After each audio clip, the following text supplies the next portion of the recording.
Happy New Year's Eve to all of you. It is the final day of 2023. One more chance to get paid in full before we move on to a brand new year. We didn't have NFL Pub Up last week. It fell on Christmas Eve, so we've been gone for 2 weeks. It's so nice to be back in action. This is my favorite show. We have eight top cappers. I wrote 7 on that last tweet. I don't know what I was thinking there. A little too much information trying to fill into my head before we have kickoff for week 17. 8 top cappers. What a show we have today. So we have Mikey Money popping off for us at 11:05 p.m. And then number 1 overall this season and in season 1, the Big Ragu second. Then Mr. Sean Higgs will be third. Mr. Sean Higgs currently in third place out of 27 cappers in NFL on this show. Then Pistol Pete Loack back in business here with us. Marley Bets currently number 2 overall, 17-9 plus 7.71 units. He's a 1.3 units ahead of Sean Higgs, who's in third place. Then Spenny Penny Bombs, who is in fourth right now. He is the most bets on this show, 99, and he's plus 3.95 units on the season. Then we have Getting Bills, Billy Brisbane coming to us from South Jersey, and then Ramon Scott taking us home. Great to see all of you guys. J Dub in the house, Perky, Ian Shaber. Ian, it was so much fun hammering the poker tournament with you, Ian. You had a great run too, my man. Mr. Vape, Flea Mathis. There's the nuke worker, Justin McKelvey. Stacks play today, Eagles over 48. That, double up spot for me. And I mean, it's nice to see bookmaker move it to 48.5.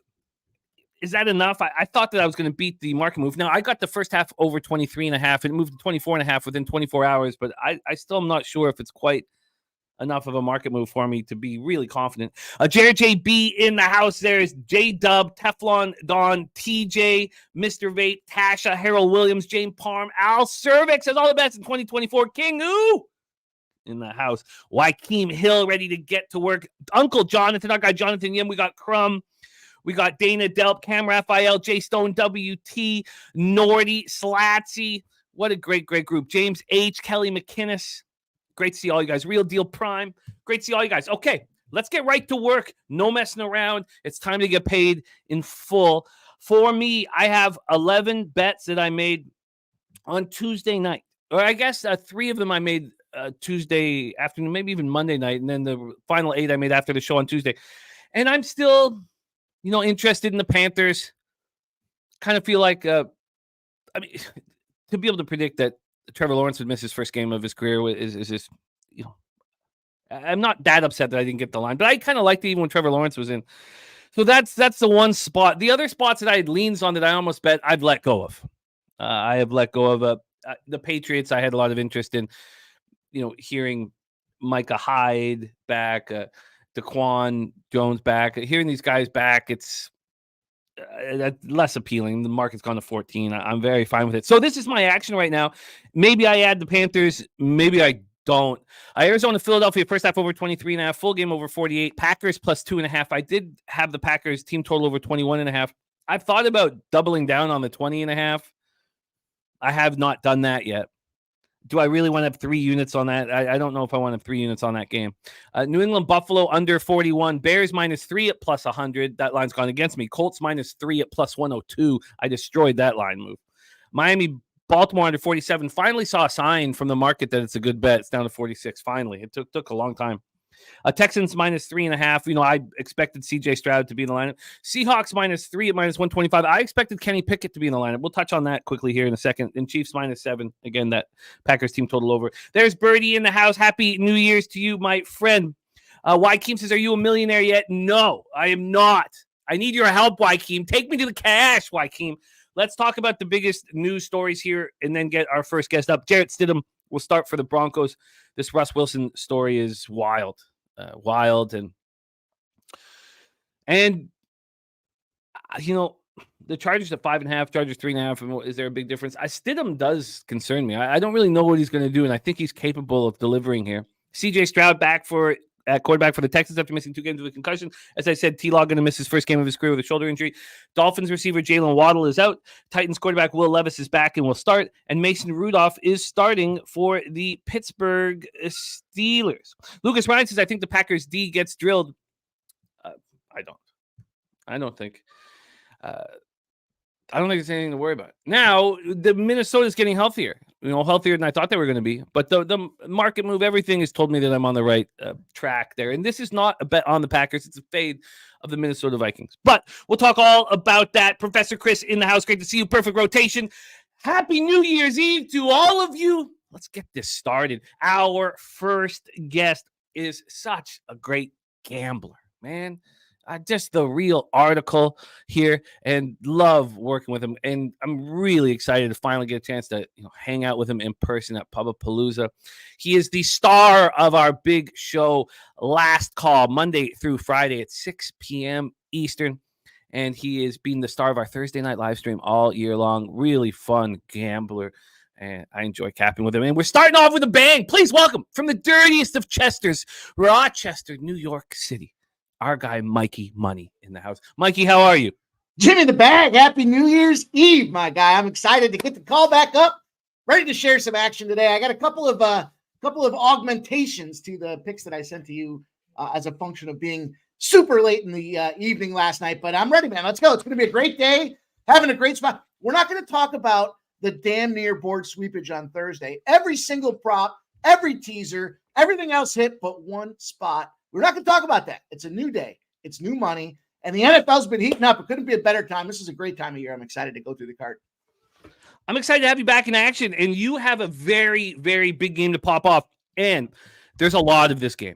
There's a lot of Miami Dolphins, Baltimore Ravens on the show. Let's get right started with you, Mikey. M&T Bank Stadium in Baltimore, Maryland. Very nice weather, very calm, regular weather right across North America today. 49 Fahrenheit, partly cloudy, 8 miles per hour in the home of the Wire, Baltimore, Maryland. We have a Waddle out, as I spoke of already, and then Robert Hunt out on the offensive line. This offensive line is beat up. Lester Cotton and Liam Eichenberg are both sitting here as questionable. So is Austin Jackson with an oblique. So there's 3 linemen that are questionable. Robert Hunt out, but this offensive line is being strong. And Connor Williams gone for the year. It's amazing that they've been able to handle all of this. Absolutely amazing. So let's roll here. Ravens have Zay Flowers is a question mark. So is Kyle Hamilton, who's been unbelievably good. He did not practice Friday. He was limited Thursday. His status is in doubt. He's a huge, huge piece of the puzzle. And we have Jalen Ramsey questionable with the knee injury. That was a surprise to us. He was not on the injury report all week long. There is the situation. Let's get into the line history here for this huge, huge, huge football game. Right now, it's a 3 sort of at Pinnacle. Oh, it's a 3 flat. This just moved. It's a legit 3 guy. I got to refresh this. This is a legit 3. This was a 3, a -3 to the Ravens, a -110, +3 at even money. Now it's -114 to the Ravens and +103 for the Fish. But that's a legit move to 3. I'm going to refresh this here shortly.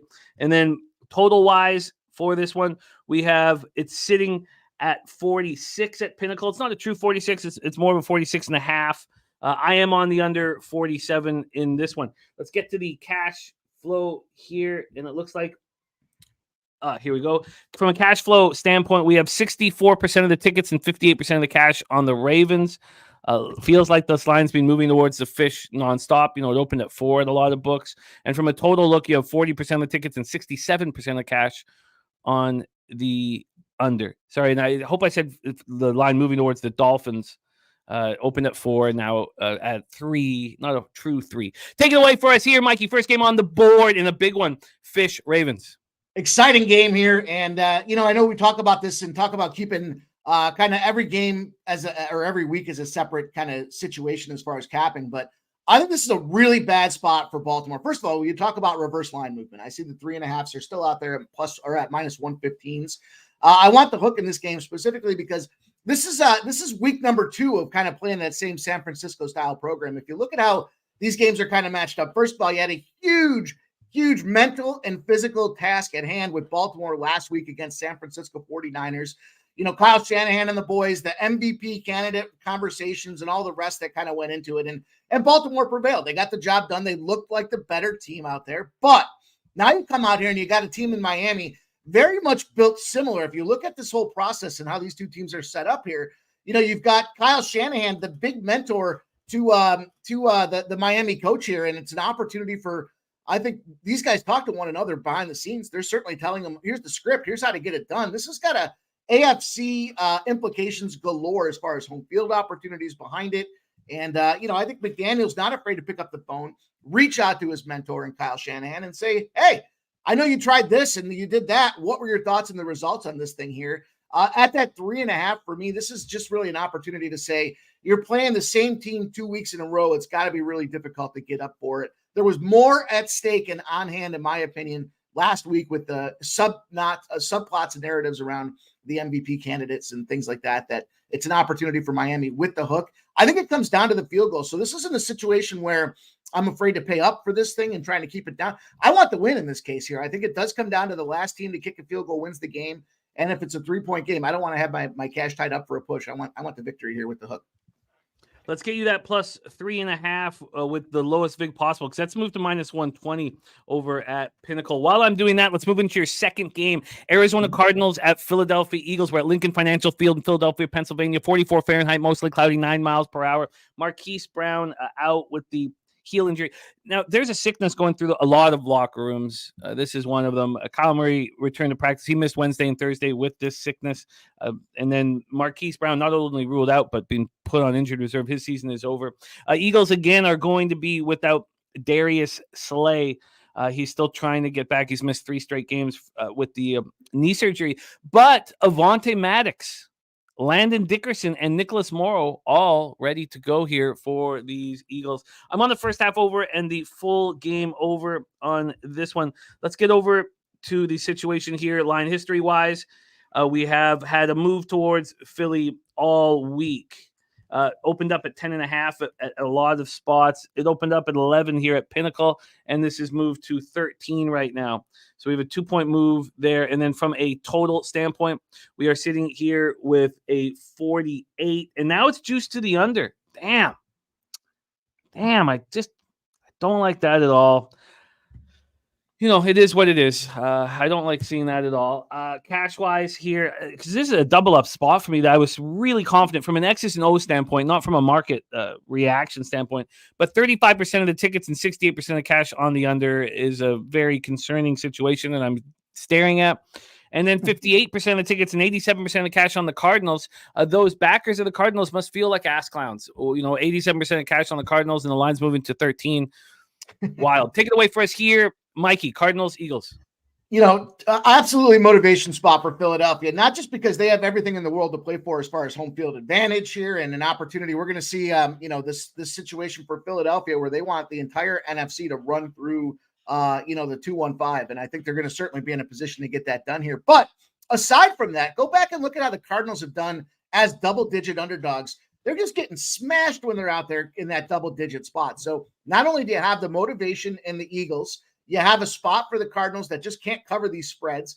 I don't know why these guys continue to poke the fucking bear, but Kyler Murray shows up to the Philly Stadium today wearing a Sidney Crosby jersey in the heart of Flyers country. I mean, you're taking stupid pills in the hotel room and you're rolling up to the stadium trying to poke these guys. It makes no sense. Oh, and by the way, last but not least, let's not forget about the failed defensive coordinator. He's a loser. The city's still salty about Jonathan Gannon and what he did. And then because he's such a loser, he couldn't be a man and face the music. He had to go take his tail out of town to Arizona and become the head coach out there with the Cardinals. So they're going to want to go out there and expose that weakness that he is as a defensive-minded guru. They got a banged-up Kyler Murray who's poking the bear, and the Eagles with all the motivation in the world. The line moving towards the Eagles with some steam. Get on it now because it probably goes to 14 by the time the game starts. Let's lock you in with the Eagles here. Let's move on to a teaser. You have a teaser in Patriots, Bills, Highmark Stadium, Orchard Park, New York, 34 Fahrenheit, cloudy, 4 miles per hour. Juju Smith is the lone Patriot at this point out, but Christian Barmore has been so important dealing with the knee injuries, and he's been barking all year. You got Jabril Peppers with a hamstring injury. These guys are all questionable as we deal with the Patriots week in and week out, this laundry list of questionables. But the big story here is Daquan Jones and Micah Hyde will play, carrying no injury designation. DJ Epinesa, questionable. So, the Bills are getting healthier in a spot where I wasn't sure if they would be getting healthier. Let's get into the line history here for this one. So sorry, that's wrong page. Okay, let's open up here. We have these Patriots right now at plus 14.5. I mean, this is just a monster move, a 2.5 point move towards these Bills, who are getting healthier in front of our very own eyes. I know a lot of you guys have futures on the Bills and feel pretty good about the situation. I'm on the under 41. This is now at 40.5. It is juiced to the under. I would like it to move further down to get more confident on it. And then cash-wise, you have 50-50 on the tickets, but 81% of the cash on the Patriots. Thank God I didn't move on this on Tuesday. And then we have 60% of the tickets and 58% cash on the under. Take it away for us here. Mikey, you have a teaser. Absolutely. So shout out to our chat. I see our guy TJ in there talking about this thing. I know it's a football show, but I can't stop fading them Flyers, man. I love it. I'm making cash galore on that thing. So let's not go down the homer route here. Just a better team and an opportunity to prevail. But the New England Patriots and the Buffalo Bills, who would guess? Yeah, I'm a Bills fan here. I live in Bills country, and I'm taking this one down and running with it in a hard way here. I think it's a great opportunity. First of all, the Bills and why they're so successful when it comes to scoring points. First of all, I've been salty in saying that Josh Allen's been throwing turnovers galore. They have put the clamps on the turnover factor that is Josh Allen, and he's definitely producing or protecting the ball better. It's got a lot to do with the resurgence and uptick of James Cook here and what he's been doing. When they give the ball 20 or more times, the Bills have an outstanding record in coming up with positive victories. They don't have to run as much with Josh now that Cook's getting his legs underneath them. And I think the success factor that they have. So first of all, the Bills are the number one team in the red zone right now. They're averaging about a 67% success rate, but it's the attitude that they approach when they get to the red zone. They don't just wait to the 20-yard line and say, okay, we're in the red zone, turn the switch on. They start calling it the fringe zone at the 35-yard line, and that means it's time to get serious and start pushing this thing forward. The Bills in a 12-0-1 spot against the spread in the regular season if they came off a 1 to 3 point win right now.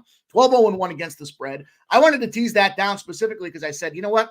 It's a lot of points to lay. It's a divisional game. I get that. It's in Buffalo. The weather's nice as far as what you could only ask for such nice weather here when it comes to Western New York and this time of the season. And then the other side of this teaser here, I looked at the Patriots and, they are having some success now with Zappy and company out there making things happen with the ball. New England, when they're a 7-point dog or greater, is 7-0 to the over. The average spread they're seeing in those games, 42, and they're resulting in almost 50 points. It's like 49.8 points. So the opportunity to tease this down from 40 to 34. I got the Bills -8. I think they cover that comfortably. The over 34. That's going to be. Okay. We've got right. I said it. Nice, easy casher. You got it locked in. We're going to have to give you the 8.5 and 34.5 for what's available right now. By the way, I can get you Eagles -12.5 at -109. That's available at Pinnacle. Or do you want the 13 and even money? I'll take the -109. There you go. And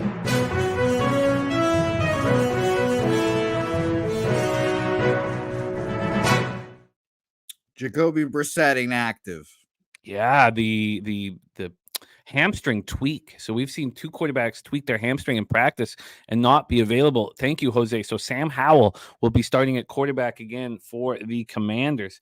Great stuff from our Jose Bouquet. Let's move on quickly to Rams Giants. We got to speed this up. MetLife Stadium, East Rutherford, New Jersey, 43 Fahrenheit, cloudy, 8 miles per hour. Now, this has gone to 6.5. We talk often about Troy's, market efficiency database. And this was a 5.5 for a long time. And even a 5, this even got 4.5. At that point, you thought, wow, the Giants are so live. Now this is at 6.5. And he liked the Rams the whole time and moved on them. So he's got to feel good seeing this move to 6.5. It just moved to 6.5 over at Pinnacle about 30 minutes ago. So that's where we're sitting there. From a total standpoint here, we are sitting at 43, and this opened up at 42. It got up to 45. It's now at 43. Cash wise, this might end up being an addition for me on the Rams here. 96% of tickets and 98% of cash on the over. I mean, that's crazy with 130,000 plus in. But 43% of the tickets and 73% of cash on the Giants. I mean, the Sharps are on the Giants. Maybe I should just stay off of it. I didn't move on it before, but you're not on the side. You're on a player prop. Take it away for us, Mikey. Oh, we've lost Mikey. We've lost Mikey here, so we will wait till Mikey gets back in business here. I imagine that he will be jumping on here shortly. So, why don't we? Oh, there we go, Mikey. Oh, no. Oh, there we go. Mikey, you here with us? I'm here. Can you hear me? Okay. Okay, there you go. It looks like you're. We got you back in action here. Jump into that player prop here for Rams Giants, Mikey. Kyren Williams, I've got his over 115.5 rushing and receiving yards. I added the touchdown prop to it as well, so it's a little same game parlay with Kyren Williams. That's going to make it a plus 148 spot for me. Puka Nacua, soft as Charmin, baby wipes here. Durability was a question for this guy going back to the pre-draft. They didn't think he'd be able to go 17, 18 weeks deep. And they're going to try to protect this guy because he is such a critical asset with the Cooper Kupp, some of the factors going on with Cooper Kupp. That being said, the LA Rams are very much in playoff contention right now. They can clinch a playoff spot with a win and a Seattle loss. When you look at what's going on with this Giants defense, they're getting run over right now. They're getting flattened like pancakes. They got beat up by the Eagles. They got beat up by the Saints. And now they got Williams coming into town, who's got 100 rushing yards in 4 of his last 5 games. He's also got 5 touchdowns over that span. I think the play here for the Rams is to keep the ball on the ground, continue to feed Kyren Williams, and his over 115.5 rushing and receiving with a touchdown at plus 148 is a quick spot for me there. And how did you turn this into a plus line? Because I same game parlayed the rushing and receiving with a touchdown. Oh, with the touchdown. And that was at plus 148. Yep. Okay. And touchdown, and anytime touchdown plus 148. All right, we roll on. Another player prop here in New Orleans Saints, Tampa Bay Buccaneers. Buccaneers without Shaquille Barrett, linebacker, and cornerback Carlton Davis. The lines, had even moved towards the Saints before that. Alvin Kamara, there's another squad with an illness running through the locker room. A ton of them have that situation. Ryan Ramczyk continues to not be in the lineup, offensive tackle. Either safety Lonnie Johnson for these Saints. Let's talk about the line history here and move quickly here, Mikey. From a line history standpoint, we're down to a 2. There are 2.5s. But basically 2s now. This opened up at 3. Even that opener at 3 kind of caught me by surprise. This total is at 42. It has climbed up from the 41 opener at Pinnacle. I'm off of this spot, but let's hear Mikey's player prop. Take it away, Mikey. Yeah, don't kill me on this one. One more augmentation here where I added Tampa Bay to it. Same game parlay. It is contract incentive time. It's the first one that we'll talk about here over the next 2 weeks. And it's Baker Mayfield, 225 plus passing yards, over 33.5 passing attempts, and Tampa Bay to win on the money line is a plus 445 same game parlay. Specifically, if you look at this thing, the Baker Mayfield incentives, and these coaches love to get the opportunity to pay their guys when when they're going out there and they're earning it. Somehow Baker Mayfield's silently been an assassin this year. He's got top 10 passing categories pretty much across the board. And for every one that he gets in the top 10, he gets a $300,000 cash incentive in his contract at the end of the year. Well, guess which one he's not top 10 in? He's not top 10 in passing yards. He's 12th right now. And guess who he ranks behind? CJ Stroud and Sam Howell. Both guys are green lights today. It should be pass, pass, pass. The last time they went out there and played the New Orleans Saints, it was on the road. He goes into their barn, slaps them right in the face with 264 yards, and he gets 3 touchdowns out there. I think we're in for some scores in this game. I don't think the situation is going to play down. I think if you look at the prop spots here, the Baker Mayfield, Derek Carr, 500 plus passing yard prop is priced at 135.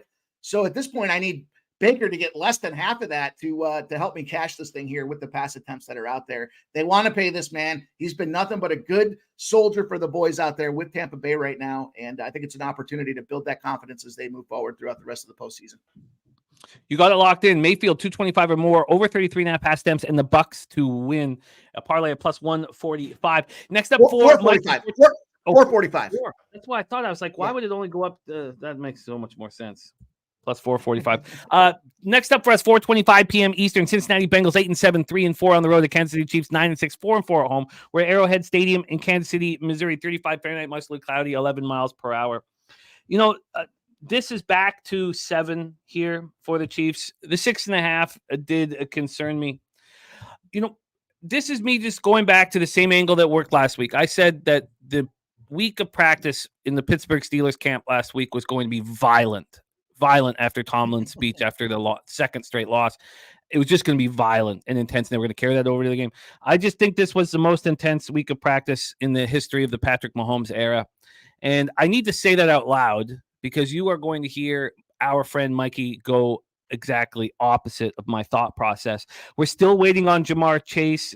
Zach Taylor said, we'll see. He's a true game time decision. If you know Jamar Chase, that means he's in. So I expect him to be in. And then Chiefs will not have Donovan Smith at tackle. He's been out with a neck injury. And Pacheco has returned to practice. We think he will be in. Take it away forward. Let's quickly. So I said that the 7 to 6.5 back to 7. And then from a total standpoint here, we are dealing with a 46 right now. And it opened up 44.5. This initially dropped and now it's climbed. Take it away, Mikey.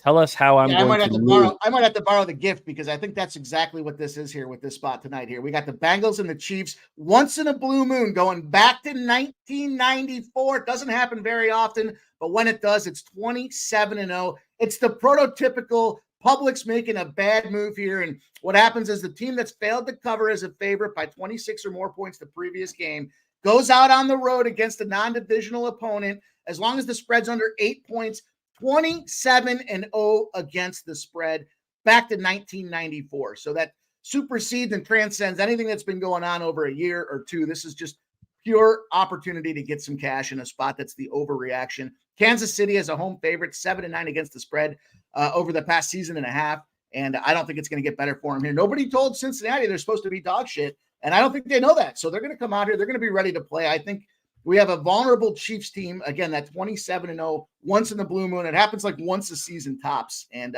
this is the week for it. So I even see 7.5s out there now. I don't know if those are still available, but I do see a 7.5 at BetMGM at -110. Wow. Let's get that for you. That makes me feel even better about my action. Plus 7.5, -110. I don't like the trend. Obviously, I don't like the trend. I know you know. If I didn't love you so much, I'd want to go heads up, but I don't want our cash to go back and forth between each other. But I would love, generally this would be a time for me. I think I can't wait. You've added an extra layer of intrigue. We're on the opposite sides of this Bengals Chiefs spot. Next up, 4:25 p.m. Eastern. This is now moved to 3 for Chargers Broncos. We got to be very quick here. Obviously, Keenan Allen, Joshua Palmer out. Joey Bosa still on IR. It looks like he won't come back. Even Zion Johnson, the guard now, we don't know if he is going to play. But the big story is Jarrett Stidham has moved to quarterback. Cortland Sutton ruled out with the concussion. Jerry Jeudy and Marvin Mims Jr. both didn't practice on Friday. We're not sure if they're going to be in. So here we go. Chargers, Broncos, Empower Field. We're down to a 3. It's not quite a true 3. I mean, we might be able to find that true 3. And then this total is sitting at 37.5. This opened up at 39.5. It dropped down to a 36.5, but it's back 37.5. Take it away, Mikey. We got to be brisk. Two teams moving in different directions here. I can't believe what they did with Russell Wilson. That's just a bad situation for Denver to begin with. You got no Russ. Now you got no Sutton. Those were like the only two guys being productive out there. The other side of things, you got no Herbert, no Allen. But with the coaching change that was the Chargers, that was a long time coming. Gift Smith's in. Boys are running. Big stat opportunity out here when you have a road dog with a point differential of 18 points or higher. 61-31 against the spread going back to 2004. The Broncos are 0-11 against the spread if they're more than a 2-point favorite. Not a great spot here. Give me the Chargers plus 3.5 -110. Okay. Dennis saying that the picks aren't up in the Cappers contest. Dennis, how does everybody know that Jose didn't get his picks in? This is very confusing information I'm receiving from the chat. No one would know that. And he already confirmed that that's the case. So someone please tell me what the hell's going on. Final spot on the board for our guy, Mikey, and it's right with me here on these Packers. We're going to have to decide what you want on the Chargers, but you're rolling with me on the Packers here. Christian Watson, Dontavian Wicks, Devondre Campbell, all didn't practice. We don't expect them to be in. And then Jordan Addison looks like he will go, and so will Alexander Madison. So that's going to help them a ton. We have this spread that is moved now to a 1 for the Packers. I got in at 2.5 on Tuesday, and it's that one's juice to them. So it's basically a pick 'em. And then from a total situation here, we are dealing with a 43.5 over Pinnacle 43 at the other books. And this opened up at 45. So it's dropped. I'm still interested in doubling down. Maybe if I need to, and need's not the right word, but if I'm looking to get some extra cash on the last game, I will double down on that team total over. Take it away, my man. Yeah, I think it's a Green Bay spot. I mean, we kind of know that we've seen the exposure that is this Jordan Love experiment. It's probably run its course here, but they're going to give him one more shot. Why not? You got him under contract. You really don't have anybody else in the barn to go out there. So run him out there. Bottom line, Green Bay, small dogs, must-win spot. Sunday Night Football off a 33-30 win over the lowly Panthers. Green Bay 12-0 against the spread when they're not more than a 2-point favorite and scored more than 20 points the previous game. Despite how bad Jordan Love is, there's still going to be an opportunity to come out and get this win. I'm going to take them just confidently on the money line. They need to get this game, and I think Minnesota's time is pretty much finished at this point. So give me Green Bay, big divisional opportunity. Again, Jordan Love, I know, but look, you got to go with what you got, and if he's all you got, then he's better than nothing. So let's go Green Bay Packers on the money line. Shout out to Razor Sharp Picks, our guy. Minus 103. Let me know if you can beat that. And That's then good. Can you beat it? No, that's fine. I didn't. Okay, and then with the Chargers here, do you want the plus 3.5 at minus 117, or do you want the 3 at plus 105? The 3. The 3 for the Chargers. Chargers plus 3 at plus 105. Excellent work, Mikey. Please follow Mikey on X at PimpSlapPod and catch his show Monday to Friday at 8 p.m. At 6 p.m. Eastern, 4-hour big last call show. Packers money line at minus 103. He's on the Chargers plus 3 at plus 105. Bengals plus 7.5 minus 110. Baker Mayfield 225 or more passing yards, over 33.5 attempts, and Bucks money line plus 445. Kyron Williams over 115.5 rushing receiving and a touchdown at plus 148. Bills minus 8.5, over 34.5 teaser. And then Eagles minus 12.5, minus 109. Miami plus 3 at minus 118. Love it. And under 43.5 for Razor in Green Bay, Minnesota. I love it, Mikey. Respect. Any last words for the Cappers supporting the show? Oh, man. Happy New Year to everybody that's out there. Be safe with your friends and family today. Enjoy the last day that is 2023. And we'll be back better than ever next year. Tomorrow. Let's go. Happy New Year, everybody. I love it, Mikey. North Ender says Vikings third stringer, whole world on Green Bay, and Vikes still favored. I got plus 2.5 on Tuesday, and it's now a pick 'em. I think that's all I can ask for. 2.5 point move. I'm comfortable with that move. Let's move on to your next guest, currently ranked number 1 overall here on NFL Pub Hub. He is 37 wins and 28 losses, plus 14.6 units on the show. He's our season 1 champion. Season 2, he was 4th. And now season 3, he's got a 6-unit lead on the rest. Now we'll go all the way to the Super Bowl. Last time we had him here, week 14, 2 wins and 4 losses, plus 4.14 units, because he gave out that Jets Giants moneyline parlay that cashed. Please welcome from Ocala, Florida, by way of New York City, the big Ragu in the house. Doc, how are you, my friend? Doing good, guys. Happy New Year, early New Year, everybody. And I'm doing well. How you doing, James? I'm doing great. I'm excited about New Year's Eve tonight. Excited about the poker tournament we had on Friday. I'm excited about everything that's going on here at Pub. I'm pumped up, man. Pumped up. Really woke up excited about life, man.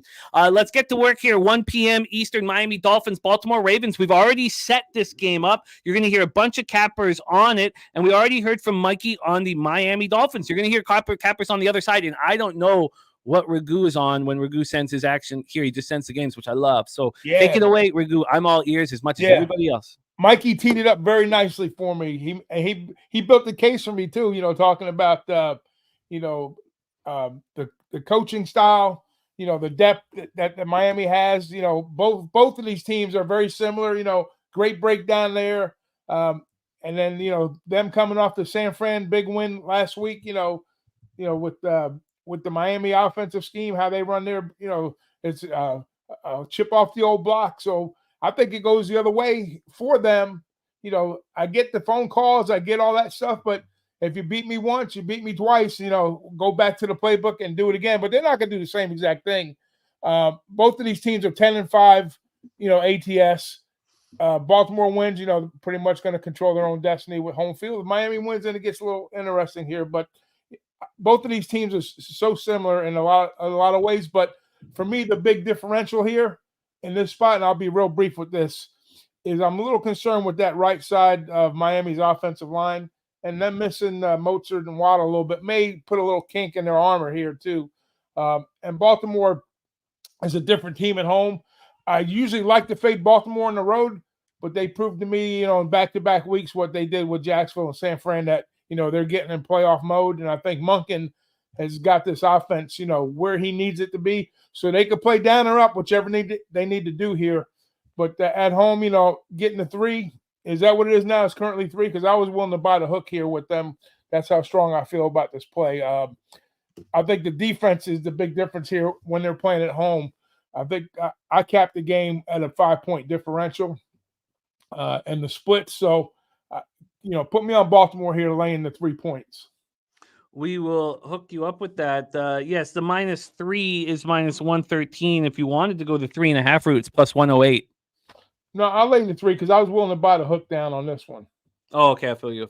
Okay, so we are locked in for Ragu. Ragu is on these Ravens.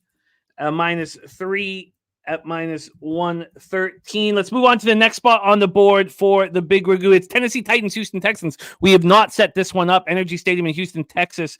We have Jonathan Greenard out for the Texans, but they're hoping that Will Anderson will be able to play. Same with Malik Collins. So there, and Sheldon Rankins even with an ankle injury. So we're not entirely sure how strong this defensive line is going to be for the Texans at this point.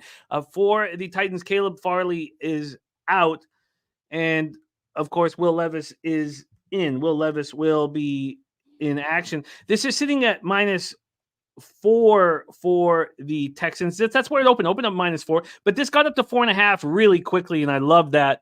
I got the 3.5 on the Texans on Tuesday.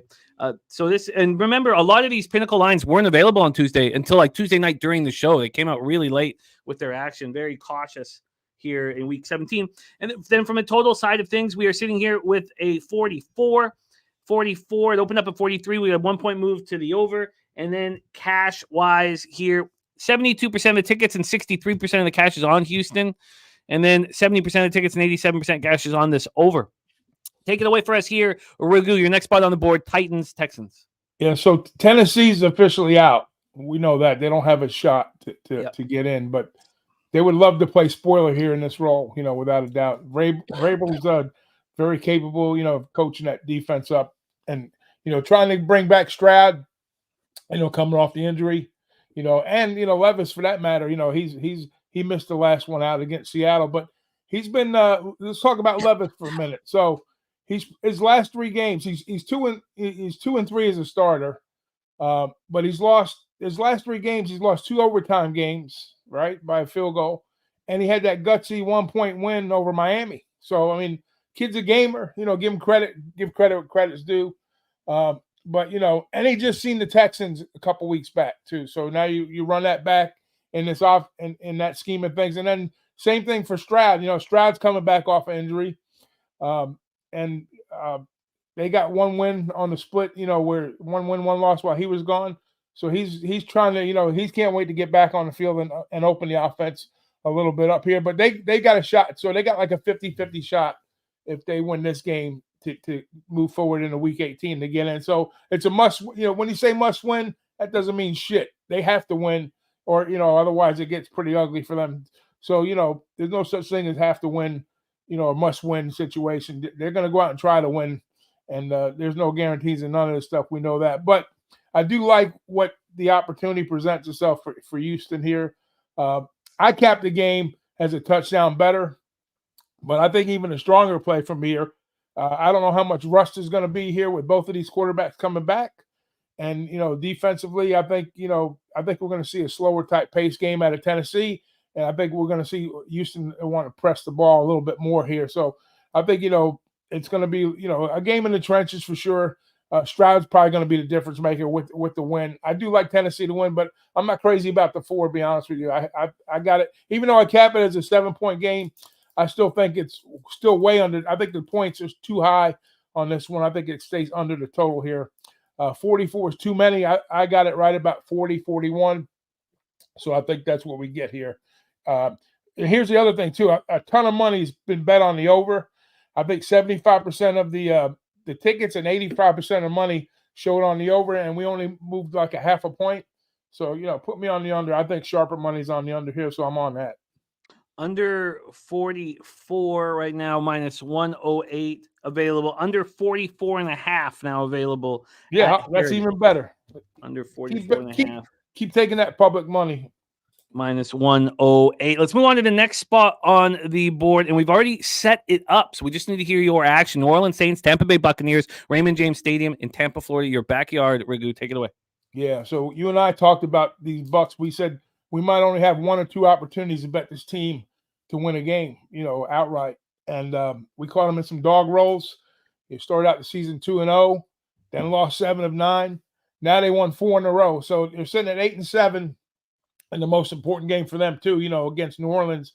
They've had some battles over the years with New Orleans, and shout out to Baker, man, for what he's accomplished down there. He's one of the hot hands in the league right now. No slouch. He's a gamer. He goes out, competes every game, and I think Tampa's in a pretty healthy spot here. I know they're missing some pieces on the defensive side, but I think offensively they're set up nicely here. New Orleans, they've got some pieces missing, which is, I think this plays into Tampa's, but the numbers telling here too, guys. We're looking at a 2.5, right? So normally, you have a team favored by 3 points at home, and the home field advantage is worth 3. So, and my numbers come out to a dead pick 'em here too. So that's kind of off-putting to me a little bit. But the Saints, they're 4-10-1 against the number. Tampa's 10-5. If you bet back in the Bucs, you've been making some money this season with the Bucs, and I don't think they back down here at all. I think I'm not crazy about laying the 2.5. I think we see a closer game. I really do. I think it come down to the last second score or field goal type game. But I think you're going to see like a missed extra point. That hook can come carry away on a 2-point game here. So I'm still going to be on the side of the Bucs because they got the hot hand. I think Baker's, where he's got the team where he wants him to be right now. And let me tell you something, 4 wins in the NFL nowadays, that's a streak and a half. So we've seen most teams top out about 3 or 4 wins before they lose a game. So a little nervous about that, but I got to take the better team here. I usually not a fan of backing the Bucs at home, but I'm going to go with them today. I think, but I'm going to take them on the money line. I'm not going to lay the wood here. I'm going to take Tampa Bay at home on the money line. Bucs money line. I will get that locked in for you. Next up for you, we have Chargers Broncos. We have set the scene up already as we have heard Mikey Money on the Chargers +3, +105. A ton of litany of injuries for the Chargers. Keenan Allen, Joshua Palmer, a wide receiver. You have Joey Bosa not coming back at this point and probably won't come back this year from the IR. And then for the Broncos, of course, Cortland Sutton out is a huge deal. Baron Browning out, linebacker, has been a huge piece of this defense. And then you have Stidham at quarterback. Take it away for us, Rigu, your final game on the board, Chargers, Broncos. Yeah, well, I know Mikey was saying, they want to take care of the quarterbacks and pay them for performing well, but they kind of put the brakes on Russell, so they didn't have to pay him in this particular spot. So shame on you, Denver, for backing down. And you're still live for the playoffs, so you pretty much mailed it in a sense where, you're saying, hey, we're giving up, and that's probably it. Will the rest of the team lay down? I don't know. I doubt it. They'll probably go out and play just as the Chargers are playing right now, after firing Staley. So, but, they got a little bit of that pop, early on, after that, the firing. But I think both teams, they're kind of piecemeal in their offenses here.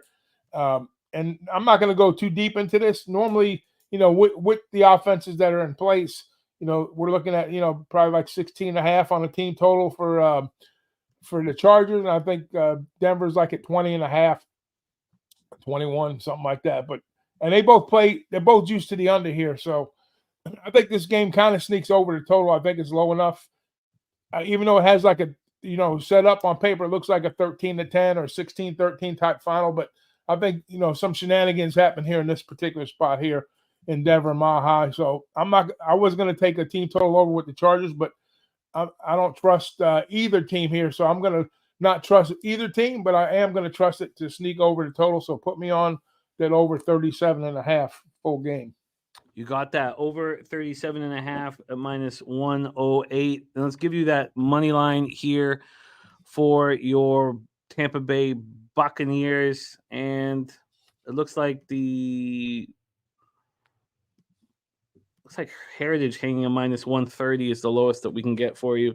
Yeah, so we'll get that's you fine. Bucks. I think it'd be like minus 120, between minus 125, 135 somewhere, but that works. You are locked and loaded, Ragu, our current champ, our current number one ranked capper on NFL Pop Up out of 27. He's on the over 37.5 in Chargers Broncos. Bucks money line at minus 130. The under 44.5 in Tennessee, Houston. And then he closes up shop with the Ravens minus 3. One more. I haven't given you the teaser, winning teaser. Not that I had a losing tease because they've mostly been all winners, but haven't given a teaser that I really liked in a while. And I got one today, I think, that I'm going to get to the window with today, guys. So we're going to get on the Kansas City side. I think all that bullshit, sideline smashing helmets, and Andy Reid's going to refocus this group, team that's lost 3 out of 4. They get it together today. They get a win at home today, guys. Bengals are not going to beat them at home. So, what are you going to lay? What is it? What did you say the number was on KC right now? We didn't talk about it, but what is it? 6.5? It's 7. It's 7 market wide right now. You can find a 7.5, but it's 7 market wide. Yeah, all right. So we'll tease that down, and then we're going to get on the Packers side to get the touchdown or better, whatever we get on them against Minnesota. I think they're live to win the game outright, anyways. But I like them in the tease too. So give me KC minus and give me the Packers plus in the teaser. So that's the Chiefs minus 1 and the Packers plus 7 for the big Ragu. Doc, happy New Year to you and your fam. Please send our love to Kelly and to Doc Jr. Any last words for the Cappers supporting the show? Yeah, guys, let's keep sensibility with a drink in hand tonight. Enjoy, and let's put some money in the pocket. See you next year. There it is, our guy, the big Ragu.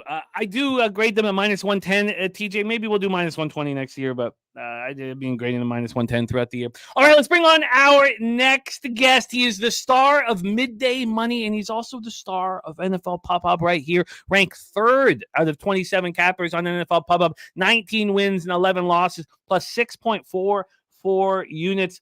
And my goodness, has he been consistent here on this show. His worst week, he's done 6 shows with us. His worst week was 2-3, down 1.3 units. That was the worst thing he has done here. He's been a model of consistency and a winner. Please welcome Mr. Sean Higgs to the show. Sean, how are you, my friend? Pretty good. Firing a few more here on base. This is really like the final week, because next week you're gonna have like guys sitting out, a lot of big spreads. So this is really wrap up the NFL season today. I like it. Well, let's get right started, because you start with Dolphins, Ravens. We've already heard Mikey Money on the Fish. We've heard Ragu on the Ravens. What's your plan? Yeah, I'm following a big Ragu here. I'm taking Baltimore. I would have liked this spot more if they were on the receiving end of the beatdown on Monday Night Football, because I think people, you get what you see. Everybody hops on what they saw last week. But Miami, they pulling out because Cowboys have bad coaching. We saw that last night. Harbaugh, there's going to be no letdown. This team doesn't let down. They run up scores in preseason. And last year, I believe that Miami dropped a 28 spot on them in the fourth quarter here, same field. So little payback for the Ravens. We'll lay the 3.5. Well, we can get you that 3. We just got Ragu that 3. That 3 is available at Pinnacle here at minus 113. So you're locked and loaded. Higgs is on the board. Next up for you, Falcons, Bears, Soldier Field in Chicago, Illinois. We haven't set this game up. Not a ton of injury issues, although Darnell Mooney out for the Bears with a concussion. Cole Kmet may play, which is pretty good news. It's pretty good news if you're a Bears backer like I am. Caleb McGarry with the knee injury, questionable for these Falcons. Now, the market makes me extremely uncomfortable. The move from 3 to 2.5 is not what I wanted. Yeah, I mean, wait, Jim, just stop there. Let's be honest. The way the Bears have been playing, and I've had the Bears on here a couple times, it would be a Bears play. Atlanta, young, up and down team, always in kind of dogfight games on the road here in Chicago on New Year's Eve. I like the Falcons. To me, it's a money line play. Atlanta's going to win this because this is something Atlanta would do, and the Bears would just have a bad outing. So there's no really in-depth why we have to go here. The line move says, you know what, I'm kind of right here from 3 down to 2.5, but I will go money line here on the Falcons, as you like to pronounce it. It does say that you're right, although I do feel like there's a penchant for not. How is this game like a 3.5? This is the Bears, and they've been rejuvenated, playing well, and the line's going the opposite way. And it's in a dome team outside. Makes zero sense to me. I saw that move earlier in the week. I'm like, all right, I was questionable about taking the Bears. I'm glad I held off. Now I'm going to be on the Falcons on the money line. The reason why it's supposed to stop snowing, Mike, 32 Fahrenheit, cloudy, 13 miles per hour. It's supposed to stop snowing any minute here, or maybe it already has. Falcons are going to run the ball anyway. They're going to run it. You're right, but the reason why I didn't get too concerned with my Bears action is because the same thing happened with the Lions-Vikings game, and the Lions were playing indoors. They were treating the Lions as if they were playing outdoors, and I feel like they're treating the Falcons here like they're playing indoors. But this market makes me extremely concerned, and you are very likely on the right side. And if I could, there's nothing I can do about it. But I'm very, very nervous about my Bears -3 action. Sean is on the Falcons money line +130. Let's move on to Raiders Colts. This was a score for me, and I'm sure you got this, and you can touch on it because you get your action early. I got Colts -3 at +102. +102 plus money on the 3, and now we are sitting here with the Colts as we hit 4. We had 3.5. Let me just move over to the spread here quickly. So Colts Raiders next up for our guy Sean Higgs, and we have sorry, let me get here quickly to this Colts spot. And no, we don't have 4s, but still 3.5. Yeah, so 4 at Pinnacle. It's not a true 4. 4 at my bookie though. That's a true 4 over there. 4 at -110. This total is sitting here at 42.5. So it's dropped. That's higher than it is at other books. It's 43.5 at other books. And then we have, Pittman. At this point, he's clear concussion protocol. We are expecting him in the lineup. We're not expecting Josh Jacobs, but he's not being ruled out at this point. So, and Zach Moss will be out, though, for the Colts, which doesn't have to be a big deal. Cash-wise here for this one, because we haven't set it up yet. 37% of tickets, 68% cash on the under. And from a spread scenario, 57% of tickets, 67% cash on the Raiders, and line moving against them. And we took a ton of heat on our video for our fade of the Raiders here. It seems like a perfect spot to fade them. And when you hear that anger from Raiders fans, you're like, oh, that's fine. I'm on the Colts. You scored 3 points 2 weeks ago, Raiders fans. And now we're supposed to believe in you after you just beat a Charger team that took the game off, and then you hit a Kansas City squad. I mean, let's be honest. Kansas City's offense struggled all year. I don't say it's lucky, right? You sometimes got to be lucky to win some games. You're just off a monster win that everybody saw you win, and they think you're a good team when you had 200 yards passing, or 200 yards total offense, I should say. This is not a good team. I've been on the Colts since week 1. It was a loser in week 1, but I like the squad. The Raiders weren't going to be a good team to start the year. Just because you put together a couple wins, great. Good for Antonio Pierce. Not here. Colts, get it done. That's simple. 10 or more points here. This is not going to be – Colts are a very good team. They get caught up in some nonsense injuries. They get some bad breaks. Vegas is bad. 2 nice wins, fine. Bad spot. Sorry, Vegas fans. But leave your heart on the side, man. You can't do that. Just I know you want to cheer for your teams. But take a win total to start the season.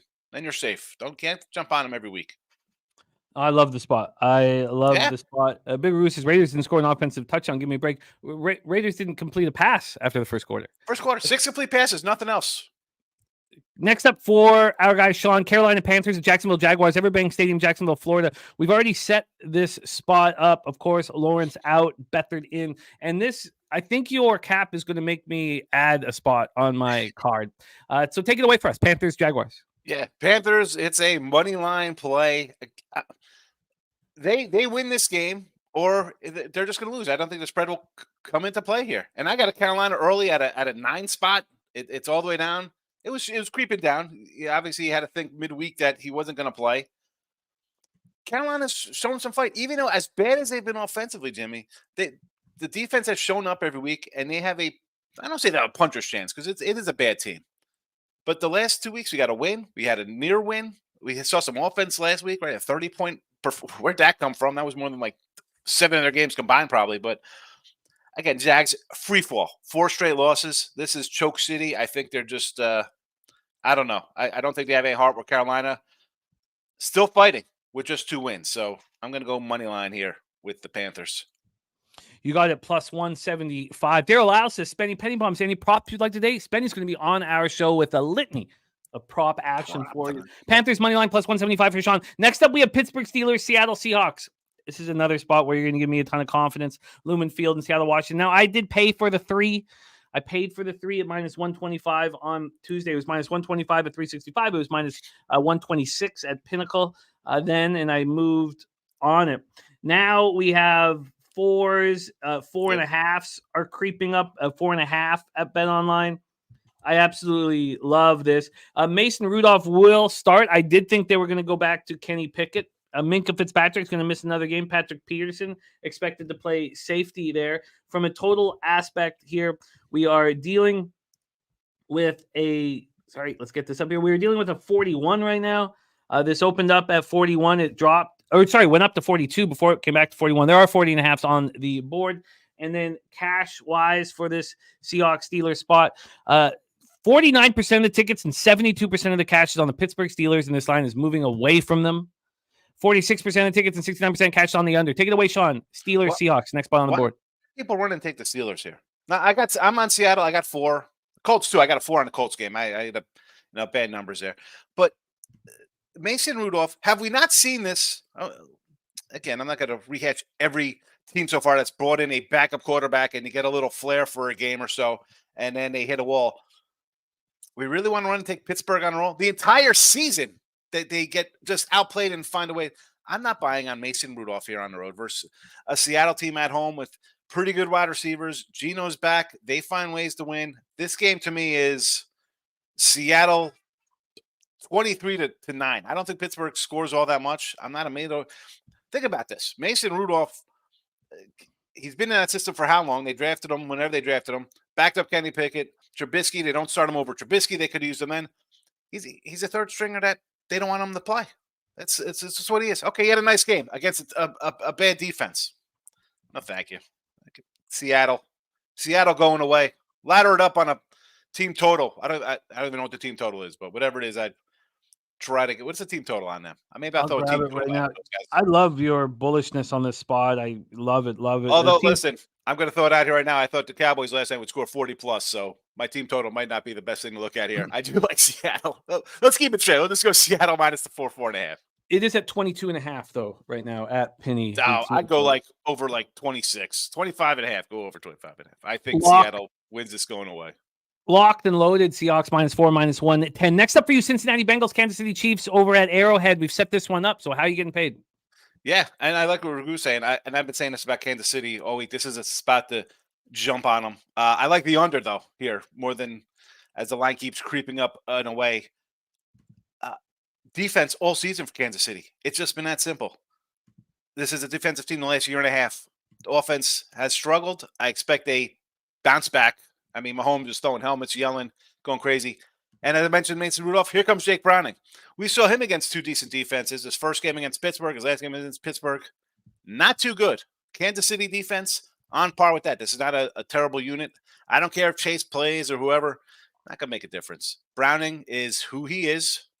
Kansas City defense, we know they're for real. I'm not sold on a Jake Browning coming in throwing for 340 yards when he throws 2 or 3 picks a game and just compiles. Kansas City under, we got 45.5 now. Super duper. 46. I guess 46. That's probably because Chase is probably ruled in, but yeah. No thing. I don't care. Give me the under 40, 46. I got to rewrite it down. I had 44 when I sent it to you last night. I think it was 44. 46 and -105. I find that look extremely appealing, especially with Chase being announced in. Extremely appealing. There's for the over? You like the over? No, for the under with you. I really do. I'd like to add that to my How's action. Browning been against a defense that's actually a good defense? Not good. I find that Kansas- extremely appealing. I think it's You got Kansas overreaction. City off of that embarrassing. You got Mahomes off a terrible loss. I mean, the defense is ferocious. Come on. No, I mean, what are we doing? Let's roll into 46. the next spot for you, Sean, because you have Chargers Broncos at Empower Field, and it's a different look than we've heard thus far. So why don't you take it away? We've already set it up. How you getting paid? This one for me, I got Denver on a 3.5. Is it a total overreaction dropping from 6? I mean, was Russell Wilson that good this year? I know the numbers say he was. The numbers say his stats are better than Mahomes' numbers this year. But the way it plays out, it's not really like he's having a good season.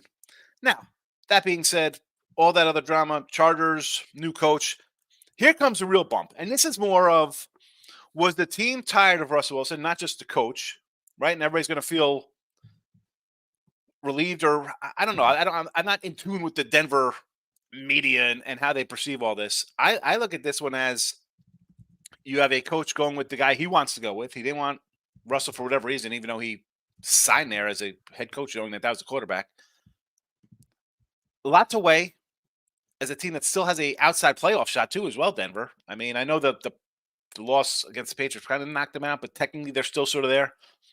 I don't know. Why do I feel like Denver is going to come here and put like a 34 spot on or something ridiculous? Like no one sees it coming, and you have faith in Easton Stick. People are running to bet Easton Stick at 3.5. You think that's a good bet? Have you seen the Chargers play this year? Then that coach, it's just Denver. It's just one of those games, Jimmy. 6-3 made no sense to me, based on how the perceived view of Russell Wilson has been the entire season and on the Denver team the entire season. How does it move 3 points? That makes zero sense. And then for people, the money coming on the Chargers, Easton Stick, folks. That's it. Sometimes you don't have to really dig in and say, well, let's get our hands dirty and start thinking. There's nothing to think about here. It's the Broncos by double digits. That's it.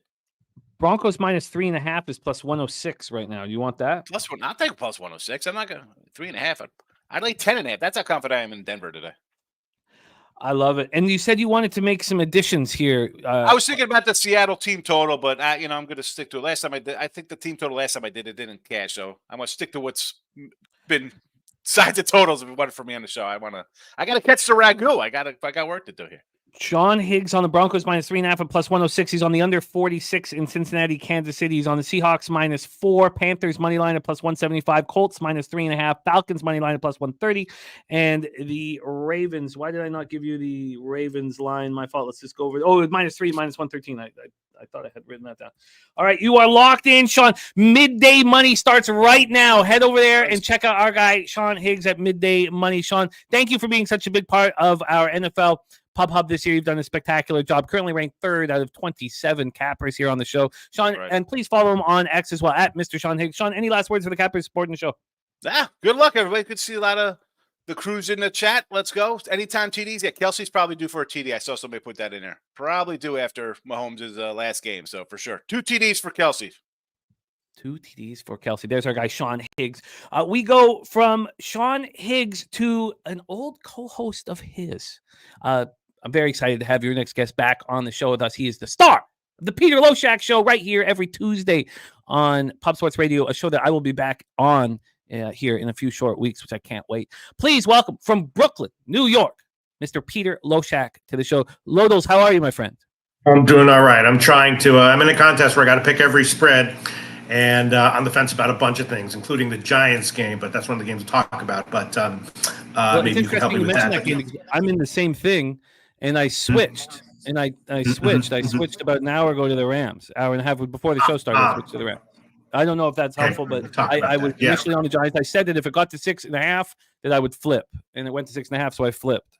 But we'll get into that another time. The Mighty Lotus, says Juan Ruiz, and Gamblestein says, "Where in the world is Loack San Diego?" That's another parody that must be created immediately. Peter. Carolina Panthers 2-13, 0-8 on the road. Jacksonville Jaguars 8-7, 3-5 at home. We've set this one up. Beathard at quarterback. Take it away for us.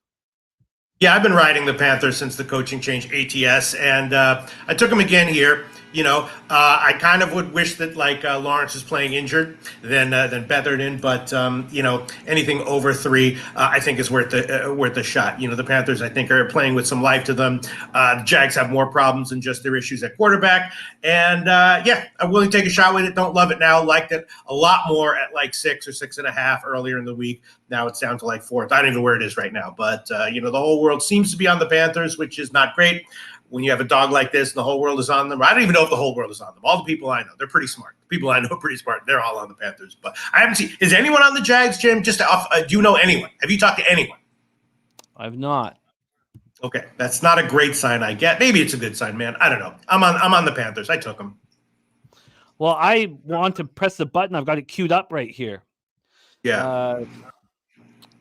And then you just gave me a little bit. I feel like – Troy was saying Panthers, Chargers, we got to take them both. And I wrote back, Stidham, I don't know what he's going to bring to the table, really. And that's enough of a concern. I feel like I know what Beathard's going to bring to the table. It's nothing much. I like this look on the Panthers. Feels like Jacksonville Jaguars are throwing in the towel. Let's move on to your next spot because we sort of just set it up and we have discussed this already. That is Rams, Giants at MetLife Stadium in East Rutherford, New Jersey. Now, when we set this game up, we did not get a side or a total from Mikey Money. He gave us Kyron Williams prop. Right. So that was his plan. What is your plan, Peter? I think the Williams prop is great. The bet I like is the over. I hit that one. Tyrod Taylor has always been a little bit undervalued to me and underrated. So the Rams are going to put up their points for sure. And I think the Giants should put up enough points to get to the over. So I like the over. That's my pick on this game. I don't know where it is right now. I still have to make a pick on the side, though, and really, really, really don't know what to think. A guy that I really respect, like the Giants, early in the week, but that was 5.5, and now the market has moved. So I don't know what he would say. Right, he's like a real sharp guy. So I'm guaranteed he would say right now I was wrong. Just because the line has moved against him. But a lot of his college basketball stuff, the line moves against him, and his side turns out to be right. So that's a bit of information right there. A legit sharp guy like the Giants early in the week at 5.5. The Rams, but I like the over. The Rams are not going to get held down, and that Williams prop is excellent as well. Rams not going to get held down, I don't think. And again, Tyrod Taylor, the offense should take a marked step up. So I like the over in that one. Solid play. Surprised it hasn't gotten bet higher, but who knows? I like the over. Over 43 at minus 112 here. Thank you, Swig. The results page is updated now for the Cappers contest. Thank you, Swiggy. Over 43 at minus 112 in Rams Giants. Next up, San Francisco 49ers and Washington Commanders, FedEx Field in Landover, Maryland. A big twist here with the injury in practice to Brissett. And now Sam Howell will be at quarterback. I'd love to sit with this for a little while and think about the psychological situation with Howell now coming back in. And I don't want to just make a quick statement on it. Take it away for us here, Pete, 49ers Commanders.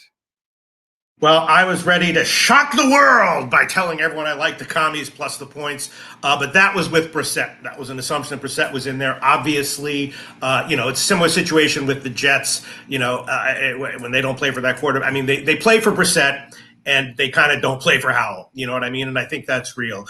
So the situation now, obviously Rivera is awful. The program is in shambles. But with Brissett in, I thought that the commies getting 14 was a good bet. Now, though, with Howell in, I don't know. I mean, I'll ride with my bet with the commies.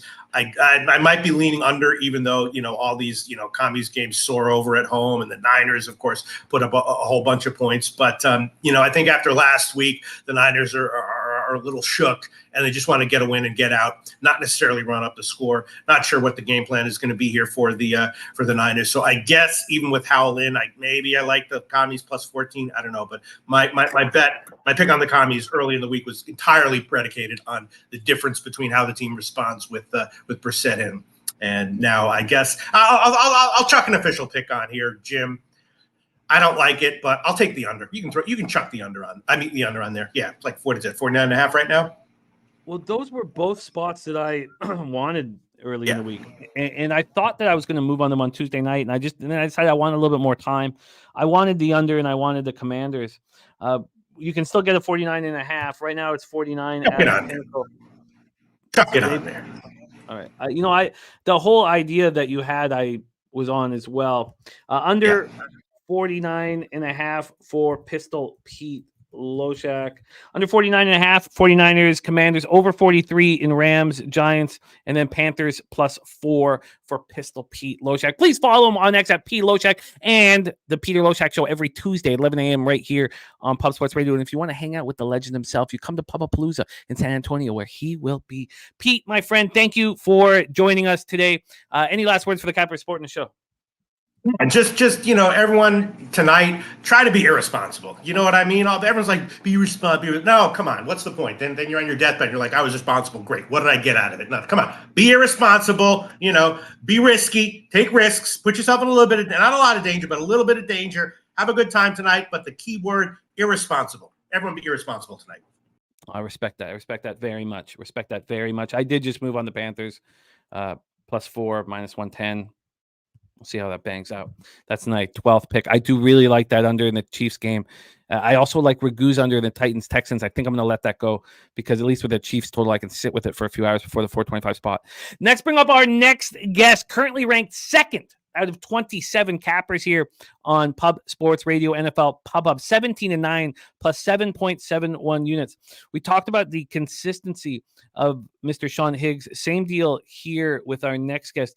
He has been with us for 7 weeks, and his worst week here was down 1.1 units. That was his very worst week here. He's just been a model of consistency and a winner.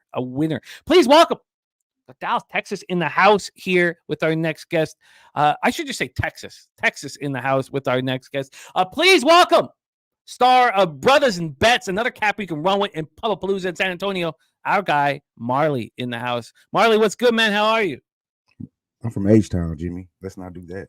When I said Dallas, I was like, there's no way he's from Dallas because he'd be hanging out, smoking a blunt right now with Dabby Cab, and I stopped myself to. Dabby's from Dallas. Yeah, I'm from H-Town, baby. Houston, what's up? What up, Jimmy? Let's get to work, though, baby. I'm here. I'm good. How you feeling? I can't wait to hear your breakdown on this Dolphins-Ravens game. We heard Mikey on the Dolphins. We've heard Ragu and Sean Higgs on the Ravens. And I'm on the under. I don't have a side here. What's your plan? How are you getting paid? Yeah. So I know we went over it a couple of times. I won't spend all day on it. I see a lot of people talking about it's a letdown game, and hey, I don't know. From my opinion, I thought a letdown game was like when you come off a big win, and then maybe you have an opponent that you're not going to necessarily get up for. I don't want to say trash opponent, but a trash opponent. Like the Dolphins are a good opponent. I mean, they're one of the better teams in the AFC. I don't see why they would be a letdown. I don't see why the Ravens wouldn't get up for the Dolphins. And that's not even counting the fact that I believe we got Harbaugh here who's not even going to let his team get down for a game like this. So I don't really buy into the whole letdown game moment for me, especially. Then you got Lamar Jackson. I think he's playing for more than just I think he's proving a point over that contract stuff this summer. He has a point to prove. He's going to finish the season strong. It's not just about making it into the playoffs, nor is it about just winning one playoff game. I think they want the number 1 seed. They want the bye week. He's been banged up the last couple of years in the play toward the end of the season. He's feeling good.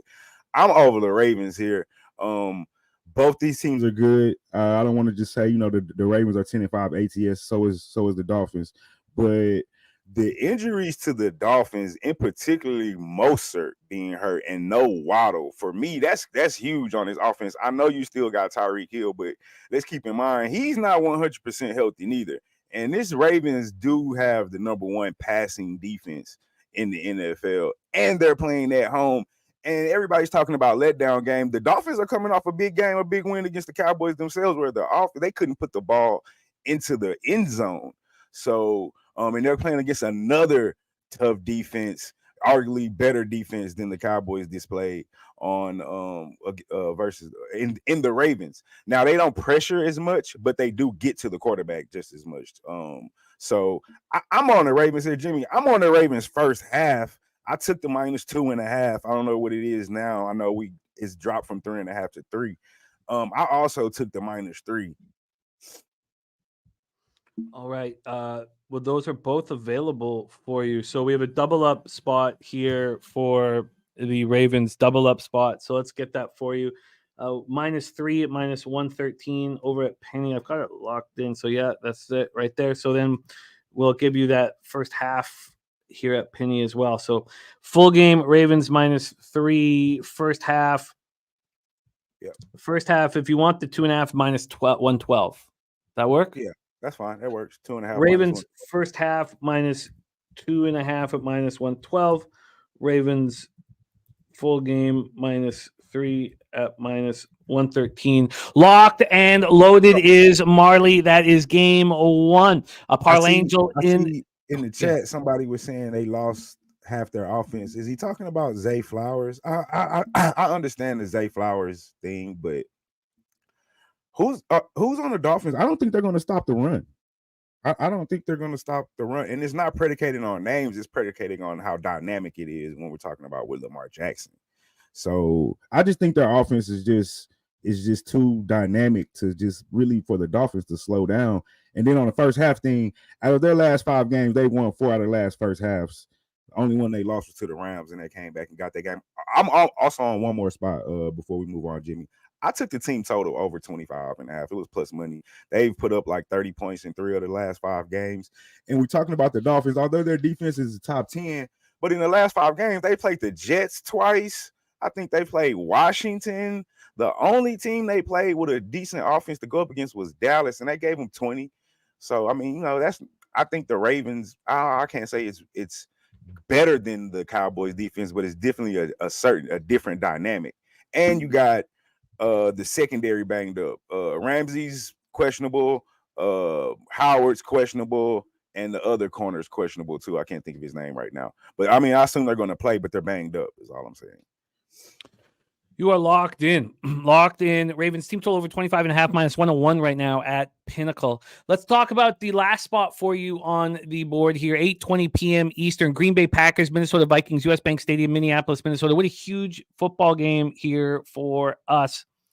Because, I'm staying in tonight with the young family staying in, and this will be a big part of my New Year's Eve. Take it away. We've talked about the injuries. We've set the game all up. I got the Packers plus 2.5.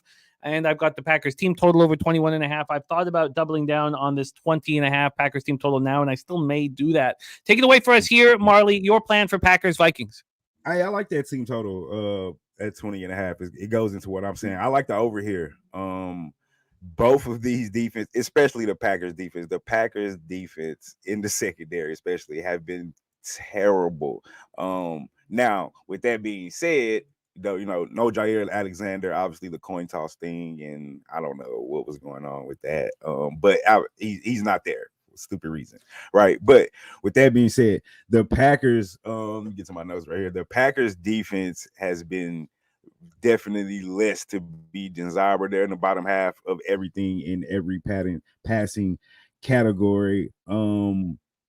They've given up 30 to the Panthers, 34 to the Bucks. They even let Vito put up 22 on them. So here in the last couple of weeks, I know the Vikings got Jared Hall starting at quarterback.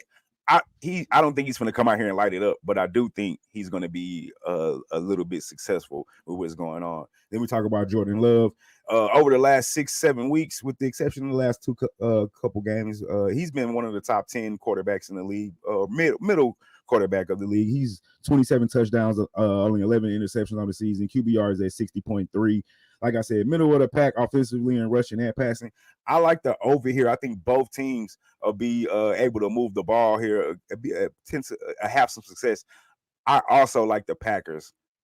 I'm on the money line, Jimmy. I just feel like rookie quarterback, he's making his second start. He got knocked out his first start against Atlanta. He's going to make some mistakes. As bad as the Packers defense is, we're talking Sunday night football, all the lights are on you. I just feel like they're going to make some mistakes here.